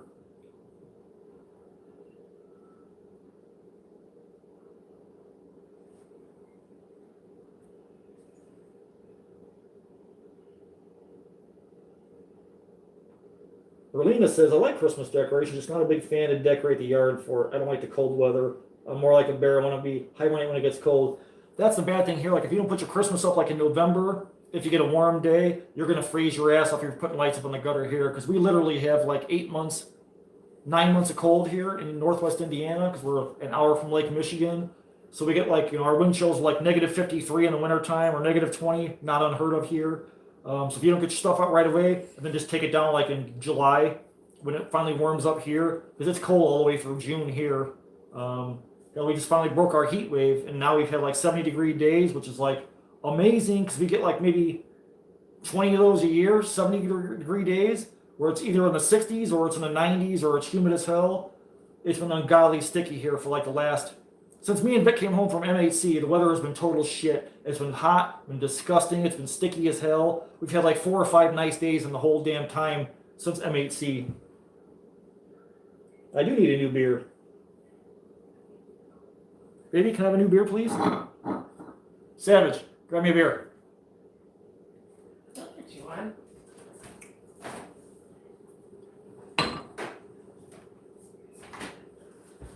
I'm just doing some research. What are you researching? Thank you, baby. Brave Gould says, sorry for the unrelated question, but have you ever been to Indian Lakes? It's in Indiana, and I do a pretty big display there. I've never been to Indian Lakes, never heard of that. And that's not uncommon for me because Indiana's a pretty big damn place. So people are like, oh yeah, I'm right here. I'm like, I never heard of that place before.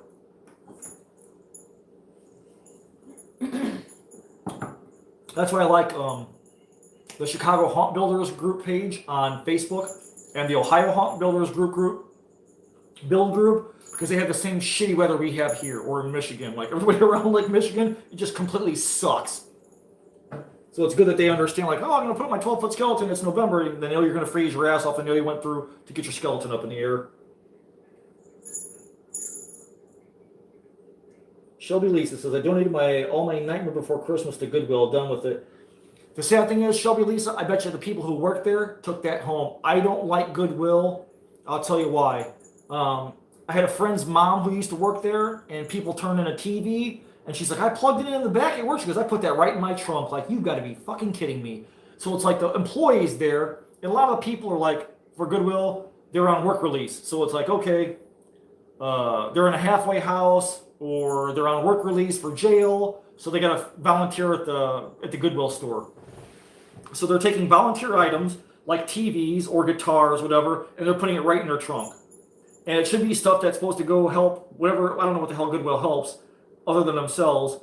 Like I went in there, and there was like a T-shirt for like all the T-shirts, and I needed a sleeve for my witch hand for MHC, my witch display that held my necklaces, and I wanted a purple T-shirt, a purple sleeve, so I could put on my witch's hand. And the T-shirts in there were $7.95. I'm like, $8. Like for a used T-shirt that was donated is $8. Like seriously? And then some of the stuff has holes in it or stains on it or something like that. It's like, how the hell can you ask $8 for something that was donated for free? So it's like, I just don't like supporting Goodwill. I don't like supporting them. I don't like donating to them. I'd rather throw the stuff in the trash and take it to Goodwill. Or give it to somebody I know. Or I'll just take it to my job and I'll throw it in the dumpster. I don't care. I'm not playing. I don't like seeing that. Like resellers, not a fan at all. I hate seeing stuff that, like let's say the Lantern Ghost from Lantern Ghost. Cracker Barrel. It's a $50 ghost. And people are putting them on eBay for $150 plus $25 shipping. And they've got two of them, two available. I hate seeing that. I hate seeing the Ray Dunn stuff. I don't know what the hell is so expensive about Ray Dunn Chong, but the fucking mugs and blankets are like $16 and $6 in the store, and people take them home and they put them on eBay for $100 for $90 blankets that were $16, or a $6 mug for $30 plus shipping prices. I hope those people rot in hell, man. I hate those people. So I will not donate to Goodwill whatsoever. I'd rather burn it or destroy it or throw glitter on it or put it in a dumpster. Desiree Bailey says, I missed it. Where do you live? I am in Northwest Indiana. So I'm like an hour south of Lake Michigan, right at the tip of the lake.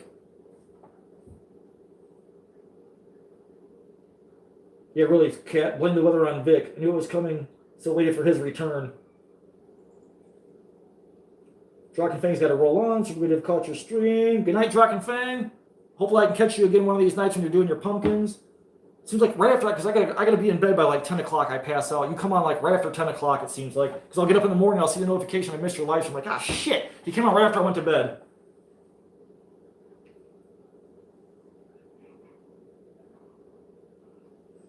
Let's see.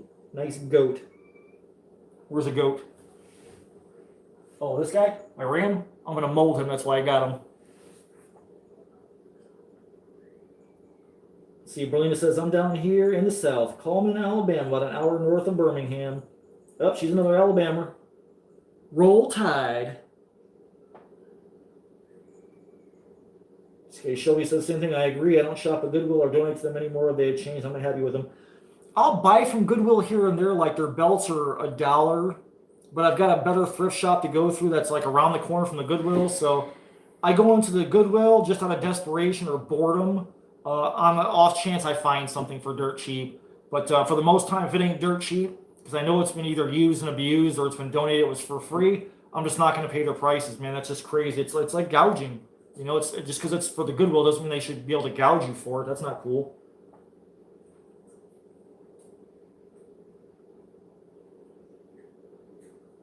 I've seen that. I've actually bought books from eBay accounts that were a thrift shop or a thrift store somewhere. I bought books from them that I got for a decent price though. So because they like to put in their ads, oh, benefits the homeless or benefits something like that.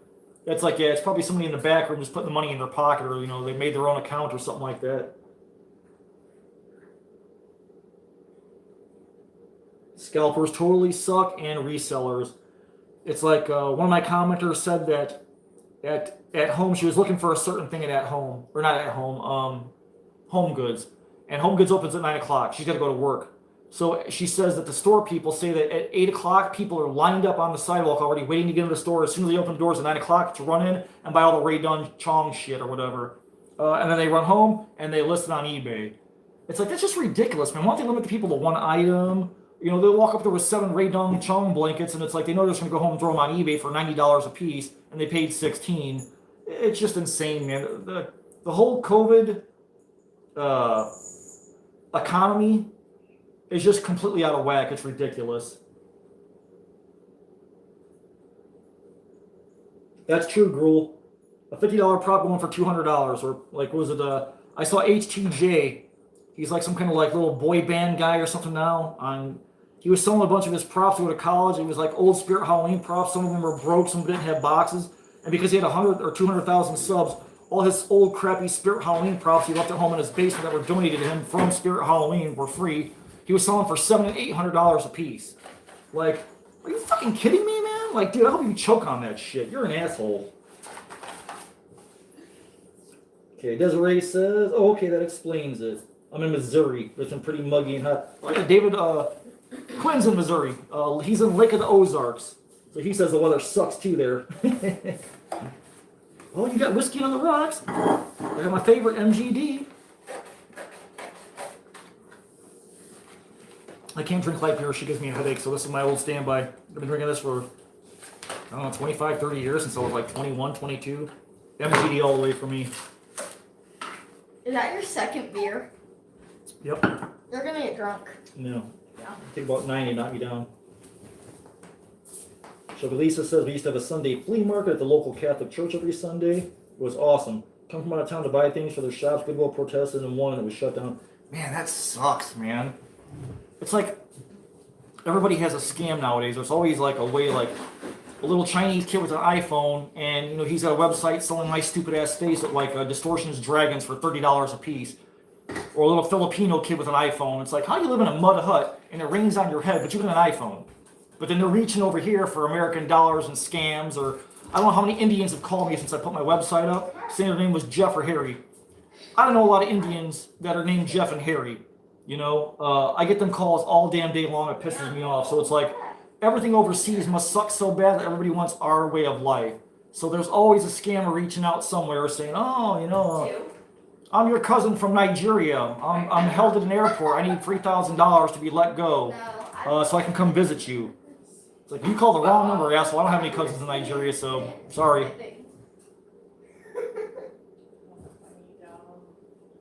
Oh, the Target dollar spot. That's right. They got the Halloween stuff out now. So I'm sure people like invaded that, bought everything up, and then went home and threw it right up on eBay.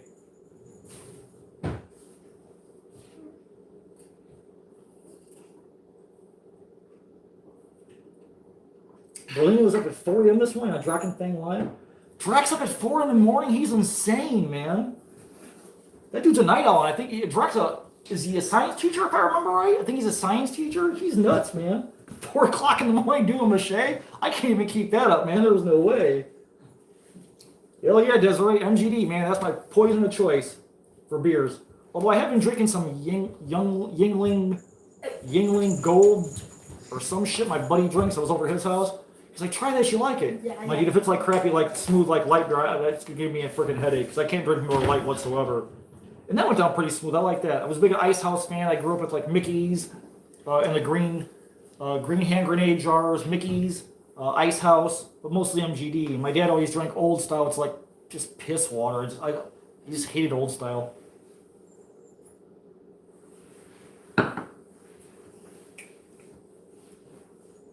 Branch core, 2 beers, that does it for me.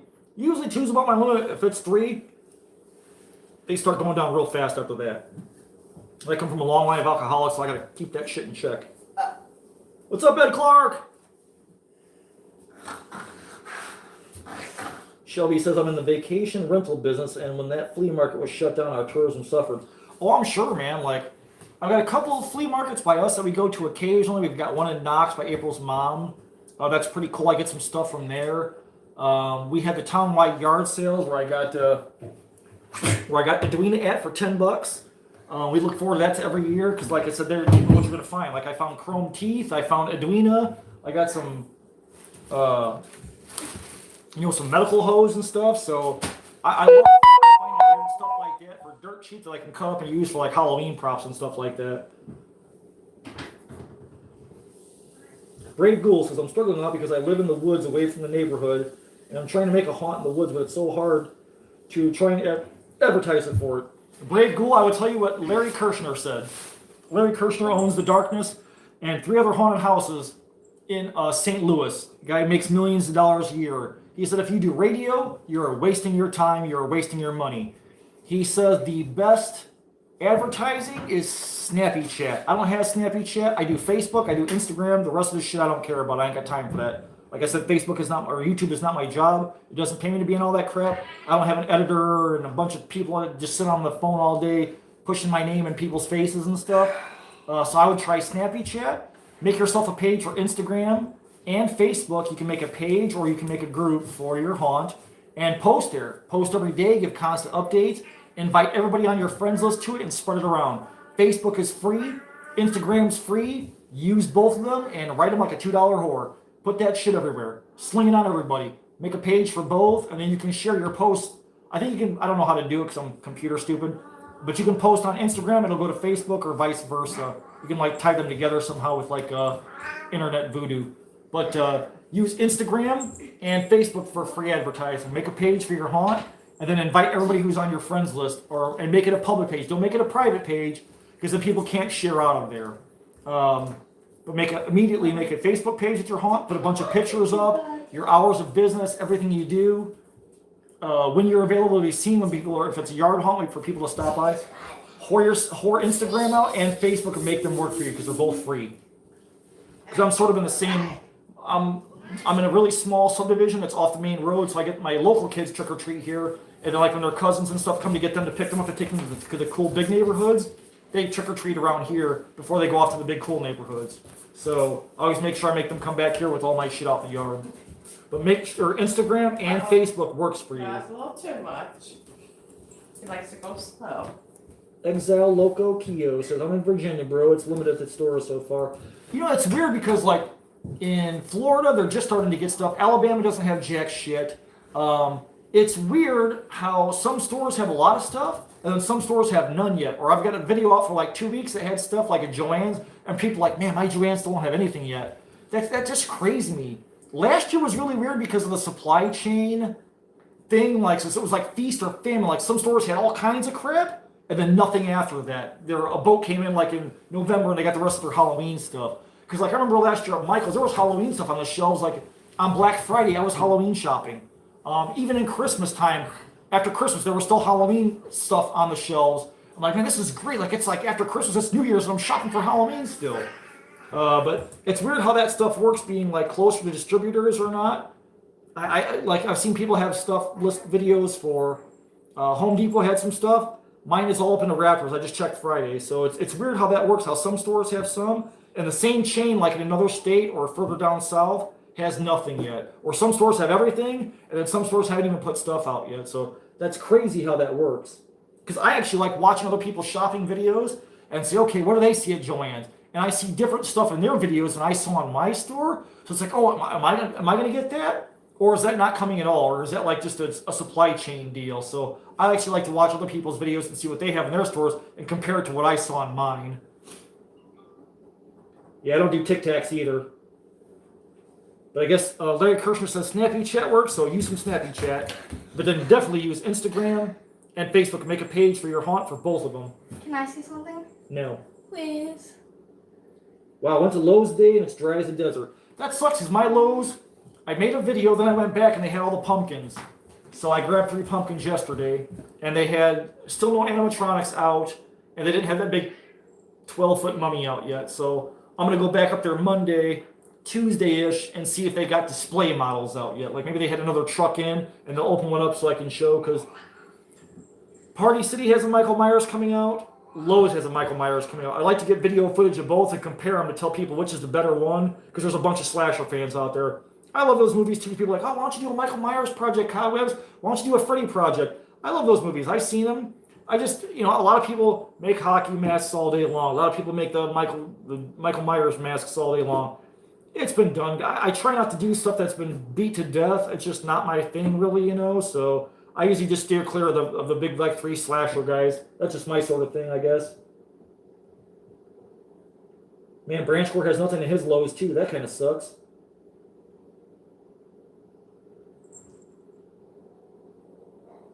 Yeah, really, man. Kids will spread the words like freaking wildfire, man. And I think for me, so my business, I restore cars. I do classic cars, fab, paint, everything. I don't advertise for my business. Word of mouth is your best customer, hands down. When somebody will take your name, put it in their mouth, and give it to somebody else and say, no, you got to use this guy, see his haunt, see his cars. Word of mouth is always your best advertising, always, and it's free. So those are the people you really want to turn on to your haunt, because they'll spread the word, and they'll be the ones who blow you up and put your name out there.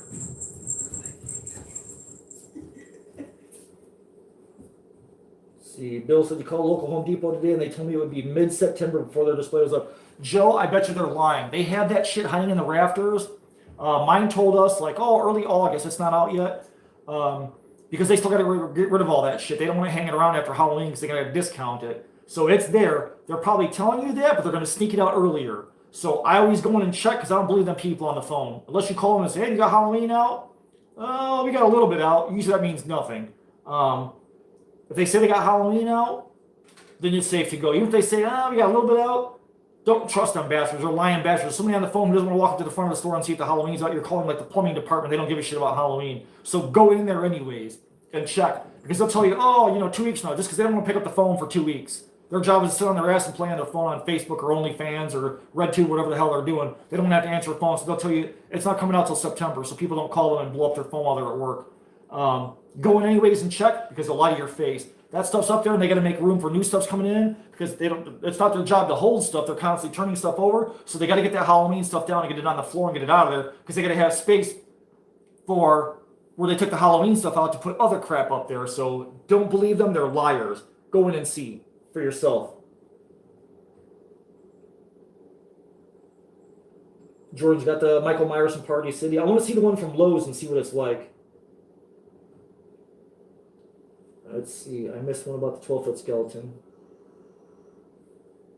Shogi Lisa says, the only reason I had the 12-foot skeleton is because I stopped out at Home Depot last year for almost a month and a half and got so sick of them they saved me one. You know, it's funny. Last year I went into Home Depot. They were hiding them all in the garden department on the floor. So I walked back there and they had like 8 12-footers.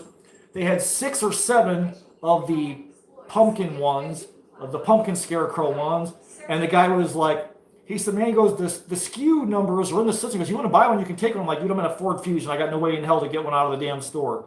And I was calling my buddies like Eric Weber, like, hey, dude, they got 12-footers. They've got this here, so people can run out and get them. And people were taking them out 2 and 3 at a time, and then taking them home, putting them on eBay for $1,500. And they got 6 of them stacked up. And there was a limit, one of each. One 12-footer, one 12-foot pumpkin scarecrow guy or inferno, whatever the hell he is. And people were buying 2 and 3 of them. And I'm like, you motherfuckers, man. Like, I know you're going to go home. It's like, I hope you get a choke on them, you got to sit on them. And they stay in your garage all winter, taking them space. You can't park your goddamn car inside. You got to freeze your ass off and fire it up in the morning and scrape off your windshield and shit. Because ideally, they're a store. They're not in the collecting business. They're in the selling business, so it's all got to go. Shelby says, I'm always broke by July 15th. Kat says, we just started putting out Halloween stuff on Thursday. Still getting fall items other than the fabric that we get getting heavy in June. Kat, my store has a ton of crap out, man. They got a bunch of stuff out, man. I don't understand how the distribution works like that, where some stores have everything, and then some stores have nothing yet. That's crazy. See, Desiree said she went to our TJ Maxx right after my Max video. We had all the same things as your store. Got 2 bags of those Halloween gummies. You know, it's weird because I went to Home Goods. I was out that way. April had a doctor's appointment. I'm like, I'll run to Home Goods. So then I come home and I watched another Home Goods video and they had completely different stuff. I'm like, man, I thought the store I went to had a ton of crap. Another store had all kinds of new different stuff. So that kind of shocked me. So that's why I kind of like watching the shopping videos too, to compare what everybody else has. Russ says he went to Dollar Tree today. They had some Halloween stuff. It was like 3 things on each shelf. You had to look over the whole store. I hate when they spread that stuff out, man. I went to Dollar Tree 2 days ago. No chain yet. They were just starting to hang the stuff up on the little shelf with the candy and all that crap. So I need to probably go sneak in there tomorrow and see if they got the chain out yet so I can buy it all. Branch Core says he bought a children's sand caution. We're going to put it in a noodle body. That's cool. You can always bulk out with PVC and noodles. And if it fits good, you can use like Spider Hill props, because they're actually PVC joints that you can, they articulate. So you can plug 1-inch PVC into them, bulk it out with pool noodles, and you can have an actual body you can store and put away and fold up his arms and hands and stuff, fold up, and then stick them up in the rafters and save some space. See, Branch says, I use a 1-inch dowel for the spine with a wire support on my noodle skeleton. Hey, 1-inch dowel, man, that's some stout stuff. Shelby says she's going to make a pool noodle skeleton too, matcha chorizo. I gotta go back and watch it. I didn't get to see what everything Ed said because I was late to the thing. And he's gonna post the challenges. He's gonna post the rules on Instagram or stuff. because I came in second place in the last 2 challenges, so it's like, I don't know, if I got time, I'll probably join, but I kind of have an idea in my head of what I want to build, so I don't know, I can go back and watch the rules and see what we exactly got to do, what Ed wants us to do for that.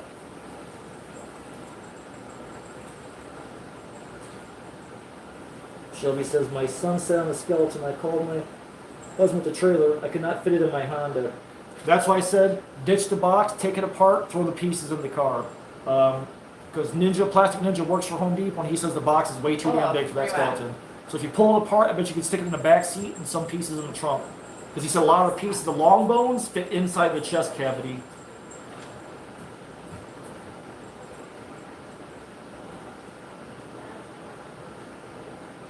Branch core. Spray foam and rubber gloves makes great hands. Yeah, I see Alan's video. You can do it. It works better if you use those yellow dishwashing gloves because they're thicker. Spray foam those up. Fill your fingers first and fill those up because they're thicker. They'll hold the foam better and you can manipulate it more when the foam fills in. You know, spray them with your water inside. Spritz your water first. Like it's skinned up and you can manipulate it. So if you want your hands in a position, because the Loctite really cures in like 15-20 minutes. After about 10 minutes you can start playing with it, but that stuff's so dense, like you can lock it down and you can skin over your hands. You know, if you want to do zombie hands, you can use spray glue or you can plastic corpse it or whatever, you know. Oh man, Jill, the 12-foot brooms, that witch looks horrible. I've seen some videos of her. She does not look good. The 12-foot witch spinning around her dancer stripper pole, whatever.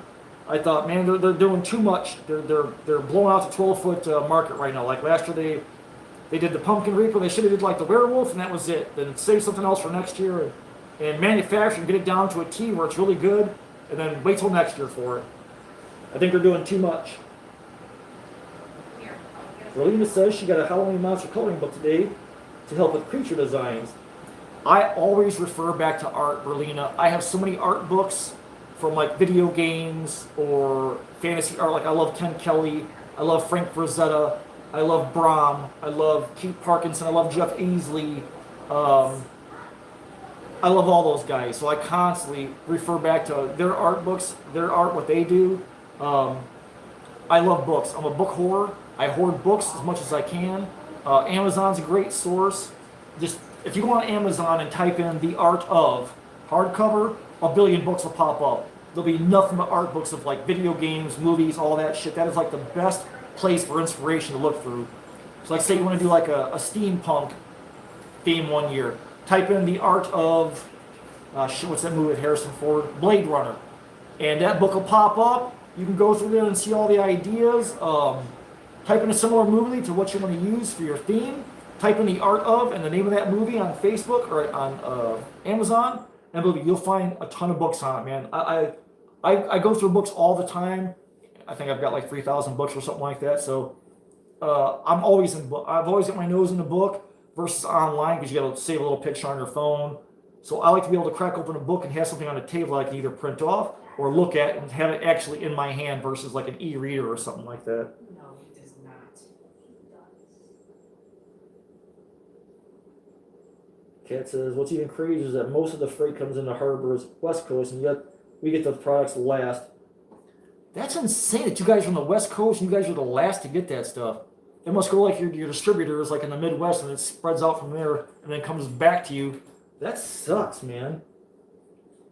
That's so crazy. Branch Core says you should make a top 5 tips video. How much is 36 chains? $36 and 36 quarters. So about $40. Because I'm sure they're going to be $1.25 this year, I'm sure. See, Den Mother says, can't afford a 12-footer, so I just make my own stuff. Some things I buy, for the most part, I build. I don't blame you. If I can't afford it, I'll try and make my own version of it. Or if I'm going to spend the money on something, because I think it's chintzy in the store, I'll build it. I'll just take a swipe at it and build it myself. Even if it takes me to build it in stages, like do most of it, bulk it out in 1 year, then the next year come back, add more detail, or change the costume on it or something like that. That's fine too. I got no issues with that. Rougher Stuff says the chain is regular $1.25 each. You just have to get it by the case. And you can't order by the case. You can go to the Dollar Tree manager and say, hey, could you order me a case of chain or order it online and then go pick it up. I just like to throw it behind me. I like going in there and seeing it on the rack and then just grabbing all that shit and throwing it in a basket.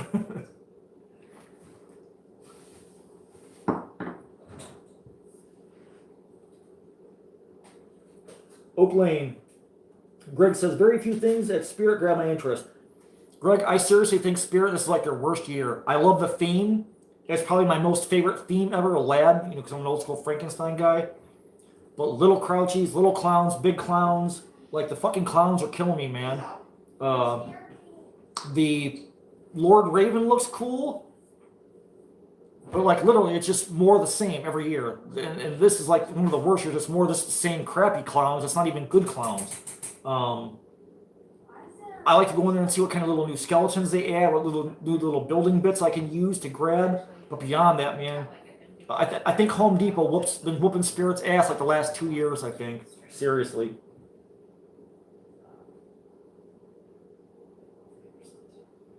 Yeah, when I saw Spirit, I was like, okay.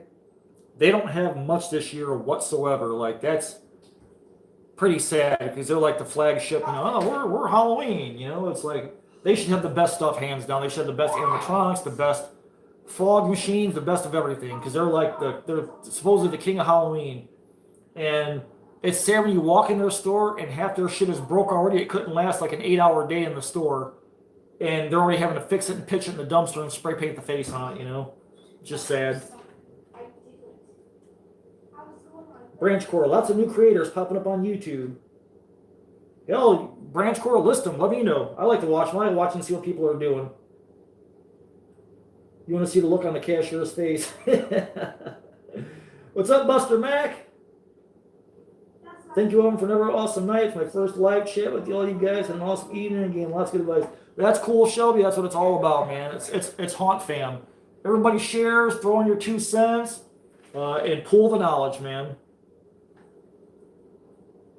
Den Mother needs a closer bathroom. Just take a laptop in the bathroom, Den Mother. Yeah, Spirit, man, they're just... And the other crazy thing about Spirit this year, okay, I can see you're having a crappy, maybe you have an off year, right? Your props suck this year, at least pretty much in mine and most everybody else's opinion. Everybody's like, this is like the worst year for Spirit. The prices are ungodly. They're like $300 and $350 for in-store props, where most of that stuff was reserved for like the online only props, like Krampus is $350 last year, I think. A lot of the in-store props are like over $250, $300, $350. The prices are ridiculous for the same plastic trash they've been selling for years. So that's another thing I don't understand. Like that, I think that's hurting them. I can see if they were all like $150, $200 for a single movement prop, maybe a little bit of voice, a little bit of glowing eyes, something like that. But like starting everything at $300, $350, they're shooting themselves in the foot, man. They got to know that we're in like a recession right now, and the gas is $5 a gallon. Oh, Spirit is the best after Halloween, Branch Core says. Did you notice last year, Branch, that usually the day after Halloween, so November 1st, everything in Party City, that's Halloween, is 50% off. So everything starts half price.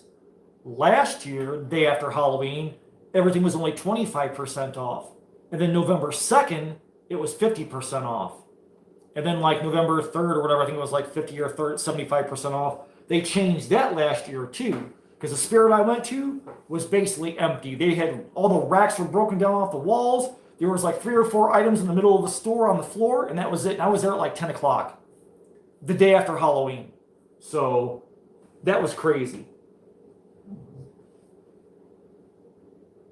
What about Home Goods gnomes? I hate all gnomes. I cannot stand it. When I went into Joann's, my last Joann's video I shot on my channel, when I was leaving the store, I was going by the register. They had 5-foot-tall gnomes with the stupid beards and the stupid legs and the shaggy bears and the dumbasses. They were 5 feet tall. They had like 6 of them behind the actual register counters. Mine has a register on each side for like when it gets busy. They only use one bank of registers. So I guess when the store's busy, use the other one. So closest to the street, they had 5 full-size 5-foot-tall gnomes. I thought, oh my God, I need to bring a goddamn flamethrower in here. This is getting ridiculous. Rougher Stuff says we need competition and get better prices, get better products and prices. Rough Spirit knows that no matter what they put the price tag at, people are going to buy it. They don't care about quality. They're there for the money. They're in business for 30, 60 days a year. They need to crack their nut and jack people out of everything they can get. They don't care. So they're going to raise prices because they know whatever sack of steaming shit they put on the floor, some kid's going to love it. It's going to be his best price. It's going to be his best animatronic ever, and they know it's going to sell, and people aren't going to care. So they're going to force garbage on our throats, and people are going to spoon feed it and eat it, which sucks.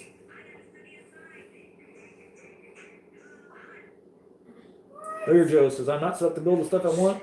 Working on it. All takes time. All takes time. You don't have to do it all in a year. You can do a little bit at a time and just build on it every year. Build a little more, add another little thing, add another tool to your arsenal. It doesn't always have to be all at once and come out of the gates hot. Storage is always a problem. Warsheds.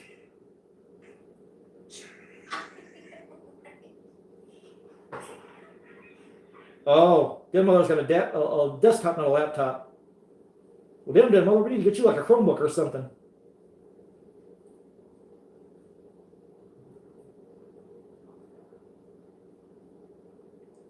Yeah, you guys gotta go follow Oak Lane too, man.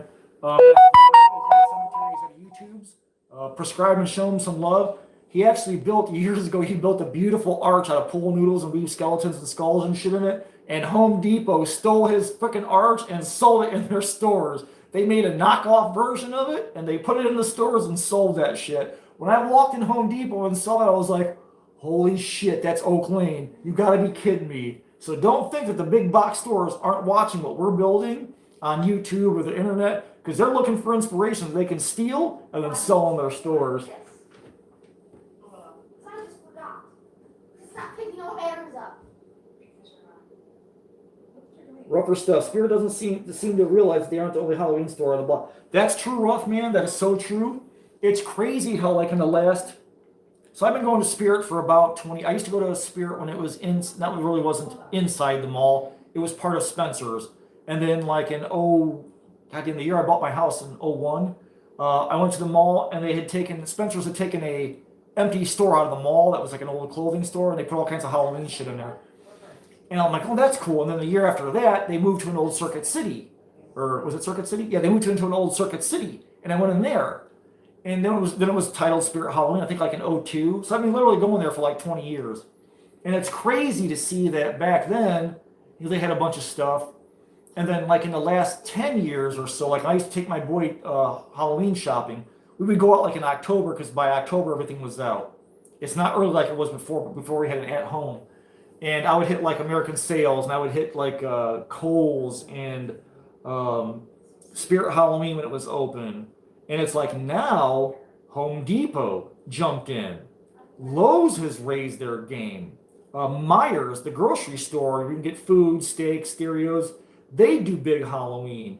Kohl's has a little Halloween section now.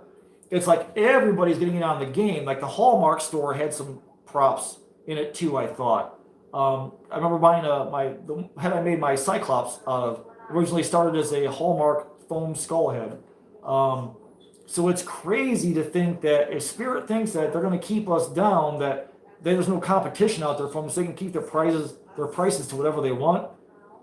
They're going to know this year, because I'm sure that last year they thought, man, would you want to spend $350 or $300 on Nozzles the Clown this year, or go get a 12-foot skeleton? It's a no-brainer. I'll take the 12-footer. So they got to feel that pinch and know that Home Depot, in probably another couple of years, if not already, has eclipsed them. You know?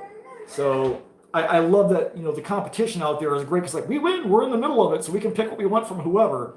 And they're forced to raise their own games by each other. It just seems that Spirit doesn't want to. For whatever reason, it seems like Home Depot animatronics last longer or more sturdier than Spirit animatronics, and they're probably made in the same damn factory going down the same damn line. I don't understand that. I don't know why Spirit stuff breaks in store, but it seems like the Home Depot animatronics last longer than the Spirit ones, and they're probably made in the same damn factory. I almost guarantee it. Yep, dead mother loves a desktop. I'm using on a desktop too. This is like the one time I only use a laptop when I'm live streaming. Brave Ghost says, "Do you build any of your own animatronics?" Occasionally. I've got a killer. I've got a plant I did on my channel. I got to finish it. It's still not wrapped and fleshed out yet. But I don't really build too many. I got a witch in my witch pot. I got to build the animatronic. I have the motor. It's mounted on the plate. I got to finish that animatronic. But I do want to start building my own animatronics. The stuff you see in the store, you know, if you go to Grimwood Hollow on YouTube, Steve Catronio, he made his own little collector. He's a little like beetle spider mashup. He's got 3 arms. He's got 2 motors in it, one to move the mouth and one to move the arms. It's just beautiful. Everything Steve touches is beautiful. Grimwood Hollow on YouTube. Prescribe, show some love.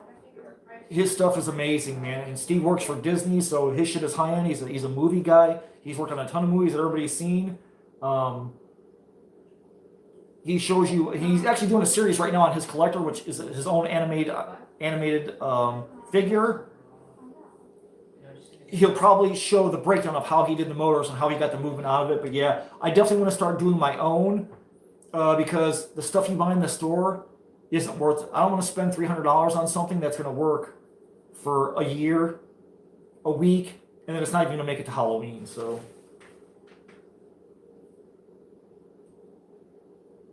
Can someone tell me in cobwebs that gnomes have to do with Halloween? I'm telling you what I think happened was when COVID happened and we had the shipping supply chains last year, they shut everybody down in March. So all the Easter stuff sat there.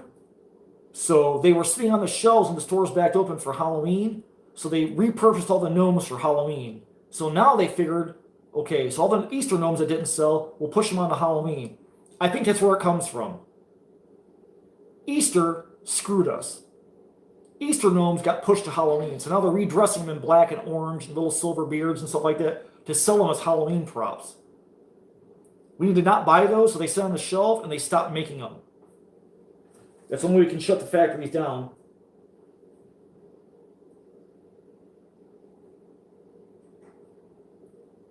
I miss Spencer's. We have one in the mall. Our mall is slowly dying. It's a ghetto hood rat shithole.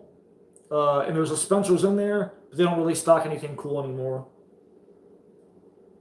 Rob was saying Spirit came into his booth at Transworld and started taking pics. I'm just waiting to see my stuff turn up. Rob, do they have like a Spirit like badge on, or is there like a head of Spirit? Like I don't even know who the people who work there, who like the head honcho is of Spirit. That's crazy. But I could totally imagine them going to Transworld and just stealing everybody's ideas for stuff that they need to take home to their build team and say, okay, make this, make that, make this. You know, it's funny when Jordan put out his Dr. Illume video, that scientist with the glowing green shit he drinks and like the drink goes out, his lab coat that Dr. Illume had, I thought looked like yours, and I was like, man, that kind of looked like Rob's white leather lab coat on that guy. I never really thought about putting 2 and 2 together, thinking, I wonder if they copied that shit. They may have got you like a year before last at Transworld. Melanie says, what stores do you think have the best Halloween home decor stores this year besides animatronics? At Home. At Home stuff is amazing. They keep on sneaking new stuff in, adding new stuff in. At Home, like the last couple of years, has the best home decor stuff that you could like leave out year round. It doesn't have the stupid sayings, not like, oh, I'm here for the booze or Creep It Real. Yeah, they got that crap too. But I think At Home has the coolest pieces that you can leave up year round. As far as like props and stuff go without being animatronic, but like some of their static props and stuff are great. So At Home, by far, they've come on strong the last 4 or 5 years. I think I've had one for 5 years now. And before I started doing YouTube, I went in there and they had this bug theme going. Like there were bugs on the pumpkins, bugs. It just seemed like that was really cool. I thought, wow, man, this is awesome. Like it runs through their plates, it runs through their pillows, it runs through their props, bugs on pumpkins. And I bought some of that stuff and I still have it. When I do my home tour, I'll try and drag it out and see if I still got my little black, orange, and white pillow from them. But At Home, hands down, best Halloween home decor stuff that you can use that looks good. Like some of the home good stuff is sappy, cheapy, crappy kind of stuff. And At Home has their share. But overall, At Home, I wouldn't want to do a Halloween without at home at all. Not whatsoever. That's right, know your Joe Grimwood stuff, man. Steve's stuff is amazing, man. Beautiful work out of Grimwood Hollow. And if you get stuck, he'll answer your questions. I text back and forth to Steve, he's freaking amazing, man. As a human being, he's amazing, not just as an artist. Yeah. Oh yeah, Spencer's used to have all kinds of stuff. Don't go to the back section. That's scary. Spencer's originally had the Crypt Keeper animatronic, like in '99 or 2000 or something like that. I love Tales of the Crypt. I love that TV show, watching it on HBO as a kid, as a teenager. Love that show. And that prop is amazing, man. That's probably the best prop they've ever done of all the years of Spirit. Take building supplies for $12,000. If that's all wood, I wouldn't doubt it. 12 grand in wood. Probably had enough to build yourself a box. Oh yeah, Home Depot. I'm loving it. I love that Home Depot was just like teeing off on Spirit. And for me, they're in the same parking lot this year, which is great. So there's like Home Depot and then there's Spirit. People can walk right out of Home Depot or walk right out of Spirit. Like, no, I'm not going to buy your stupid clown with 2 funnel hands. I'm just going to go get a 12-footer and walk right across the parking lot and go spend the money at Home Depot. It's just great, man. I love to see them 2 CEOs sit down and have a meal and have somebody record that. The CEO of Spirit and the CEO of Home Depot. And just hear the trash talking back and forth. That'd be amazing.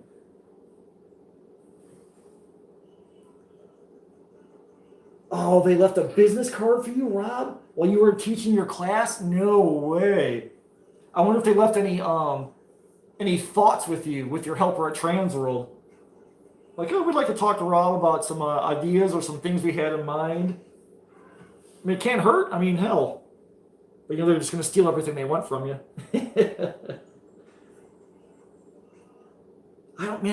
I don't do cutesy Halloween, Ruff. I don't want gnomes in my house. I don't want Christmas gnomes in my house. I don't want Halloween gnomes in my house. I don't want Easter gnomes in my house.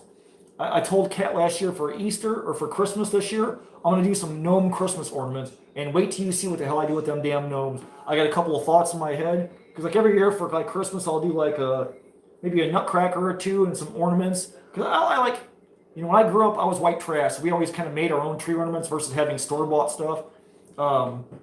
So the tree had all kinds of ghetto shit we would bring home from school on paper and postcards and Cheerios glued to fucking tampons or whatever the hell we just hung on the fucking tree because we're, broke-ass public school kids.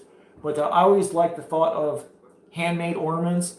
So every year I was trying to think of like a cool ornament that we can make like gingerbread men or something like that. So that people and kids can get together and make some cool stuff. Like if you have a black Christmas tree or if you're the one oddball that hangs a couple of Christmas like ornaments on there that are like creepy or Halloween stuff and kind of put it on your tree. And when company and family comes over, like, where the hell did that come from? To see if they notice it or not. I think this year I'm going to do a gnomes video and take my shot at freaking gnomes as payback for all the Halloween gnomes in the damn stores this year. Desiree says, why do you hate glitter so much? It's glitter. It gets everywhere. It never goes away. Glitter isn't like chalk. If you get chalk on your stuff at a store, you can do this, it goes away. If you do that in glitter, it goes into your body, it comes out your backside, it never goes away. It goes in the ocean, it goes in your house. If you bring glitter in your house, it never leaves. It never leaves. I see them glitter bomb candles. If you touch it, it gets on your hand. You put it in your hair, you put it in your eyes. When you brush your teeth, you're putting it in your mouth. When you make your bed, you're getting it in your bed, which means it's going to be in your clothes, it's going to be in your hair, it's going to be in your eyes, it's going to be in your tear ducts. It's glitter. It only gets smaller, and it never goes away. You can never fully clean it up. It's glitter. It's the devil's freaking tears. I hate glitter. It's in the car on the steering wheel. Like if I touch something, get in the car, it's like, oh man, now it's gonna be in the car, which means I'm gonna end up eating it, or if I take a drink of water, or if I have a pop in the car, I'm probably gonna be drinking it. I'm gonna be transferred to everything else in my house. Or if I touch my cats, they're gonna be running around with glitter on them. It's just never gonna go away. It's like a whole second pandemic of glitter.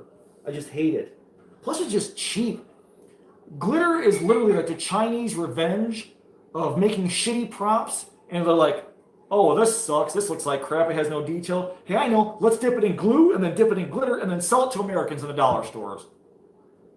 It's like, we don't need it that bad. Keep it in your country. There's 6 million of you guys standing on top of each other in a little space this big. Keep it there in China. We don't want it over here. We don't need glitter. Yeah, core. that comment. Yeah, they just steal ideas. I totally don't doubt that, man. I saw last year at Target. Okay, so last year at Target, I went in and because Target's always the last to have their Halloween stuff, and it's always after the school supplies come out. So Target's usually like middle of September, they put their Halloween stuff out. So I go in there and they had a blow molded tombstone that had a diver's helmet on it with like a little skull on the face that glowed green. It was like 2.5 feet taller. It was kind of cool.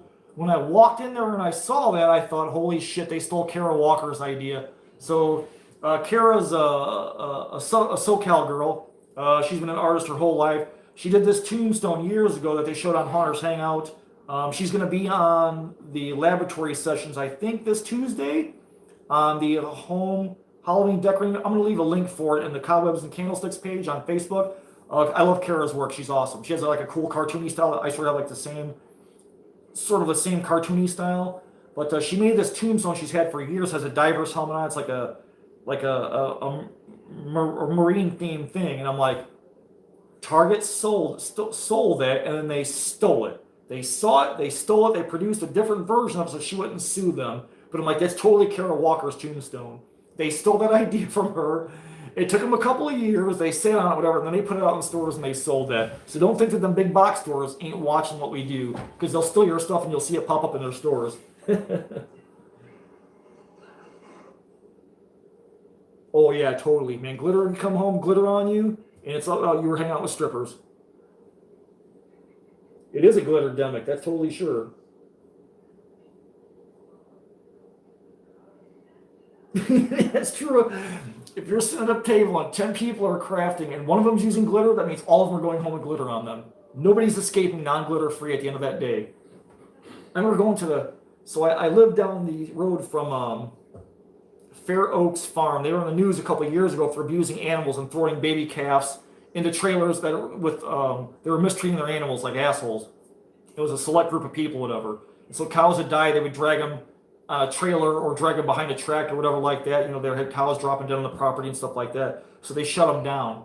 And they had a big Halloween thing there. Their Halloween thing was called Cowtoberfest. It was so big, like 9 and 10 years ago, Ed and Marsha from Distortions used to fly out here and stay 10 minutes down the road from my house. It's actually 15 minutes from my driveway to their driveway. It's a big dairy farm. And Ed and Marsha would come there. The people from Halloween Wars who carve all the big pumpkins would come there. And they had the whole big thing. Last year it was canceled, I think, for some reason. They didn't hold it. But it was so big that Ed and Marsha used to come there. And so they would do crafts for the kids. You could walk around, watch the giant pumpkin carvers, meet Ed and Marsha, talk to the guys from the Halloween Wars on the, not Discovery Channel, like on the Bravo Channel or one of the channels. It's like 230 on DirecTV, when I used to have DirecTV. It was a big thing. But they had like these big craft tables that the kids could make like color pumpkins and little wooden things, and they could glue and glitter on. Like, I saw that glitter on the table. It's like every kid's going home with glitter, whether they use it or not. It's on the tables blowing around. It's when the tablecloths on tables blow up, it flicks the glitter in the air like a little cloud. I'm like, oh shit! Like every kid in that tent is going home with glitter on them today. Like nobody's getting out of there without being glitter bombed.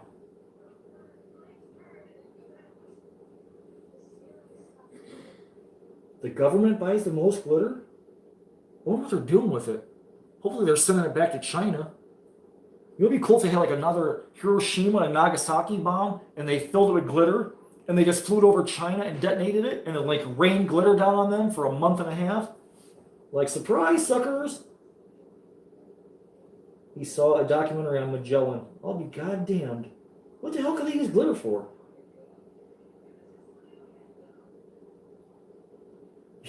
Gene did craft director at summer camp once? Oh my god. That's not fair, Den Mother. You encase that glitter inside of resin. That's okay. Because when I got it, there was no chance of getting it out of there. So I got all my little ghosties for the trees. I put strings in their heads and their hands. So those are all going on the tree this year. My dad absolutely hates glitter, so every time on his birthday, I get him a card full of glitter. Oh, shit, man. That's horrendous. There's actually, like, glitter tubes, like So like it was like a year ago, I sent Vic one of those gifts. It was like a tube this big, and it said bigblackdildos.com, and you can buy them on Amazon. It's like a 15, 13 bucks with free shipping, and they'll send them packages, and it says right on the outside of the tube, and they put Vic's address on there. You didn't know who it came from, but you can buy them on Amazon. There's like glitter tubes, so when the people get them, it looks like a shipping tube, like you would ship a poster or something in, and when people open it, freaking glitter comes blind out of it, man. Or if you haven't seen Mark Rober on YouTube, Mark Rober, this guy used to be a rocket scientist. He's an engineer. He did like 4 versions of the glitter bomb where porch pirates are stealing packages off porches, and they would take them home and open them. And he had this glitter bomb that flicked the world's most tiniest glitter, like on a spin wheel. It was on top of the machine. Then he had 4 iPhones in there recording them. The videos are hilarious. Hell, the guy got so much praise for it that Macaulay Culkin is in the second video for trapping the porch pirates and shit. They're insane. If you Google the glitter bomb or glitter bomb H2O on YouTube, it'll pop right up. Mark Rober, the guy's amazing, man. He even glitter bombed a call center in Asia. That's how good this guy is. So I love watching him too. That's true. Resin is the only safe paste for glitter, because once it's in there, it can never come out. Oh, we could do a resin bomb over Nagasaki and Hiroshima. We could just glitter bomb. Instead of doing a glitter bomb, we could do a resin bomb and encapsulate the whole damn country, so no glitter can come out of there. Oh man, I couldn't imagine a Mark Rober animatronic. That guy would be insane, man. His glitter bombs are phenomenal. I love watching those. The porch pirate, where he catches the porch pirates and they open them in their car, or they open them in their mom's house, and they get all pissed off. It's like, well, if you hadn't have stolen that package, you wouldn't have the world's finest glitter scattered all over your freaking house to the 4 winds. You're an asshole. But that's what thieves get. So I love seeing that stuff, man. That dude cracks me up, man. Yeah, Mark Rober is something else, man. That guy. Always trying to make it worse and worse. And the fart spray that goes off, and then the cop siren and all that stuff. It's like, oh my God, that guy, man. He's got too much time on his hands. But he quit NASA to become a YouTuber, and he does 1 video a month, which gets like 22 million views. So he probably don't ever have to work again.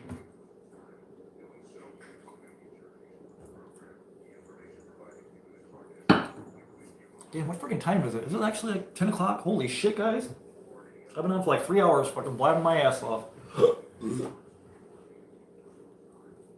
Alright, guys, I get ready to shut this thing down, man. I got more shopping videos coming. Oh shit, I knocked over Edwina. I'm sorry, Edwina. I almost knocked you down, girl. Alright, so next week I think I have General Dollar coming. I've got an at-home update with Skelly's.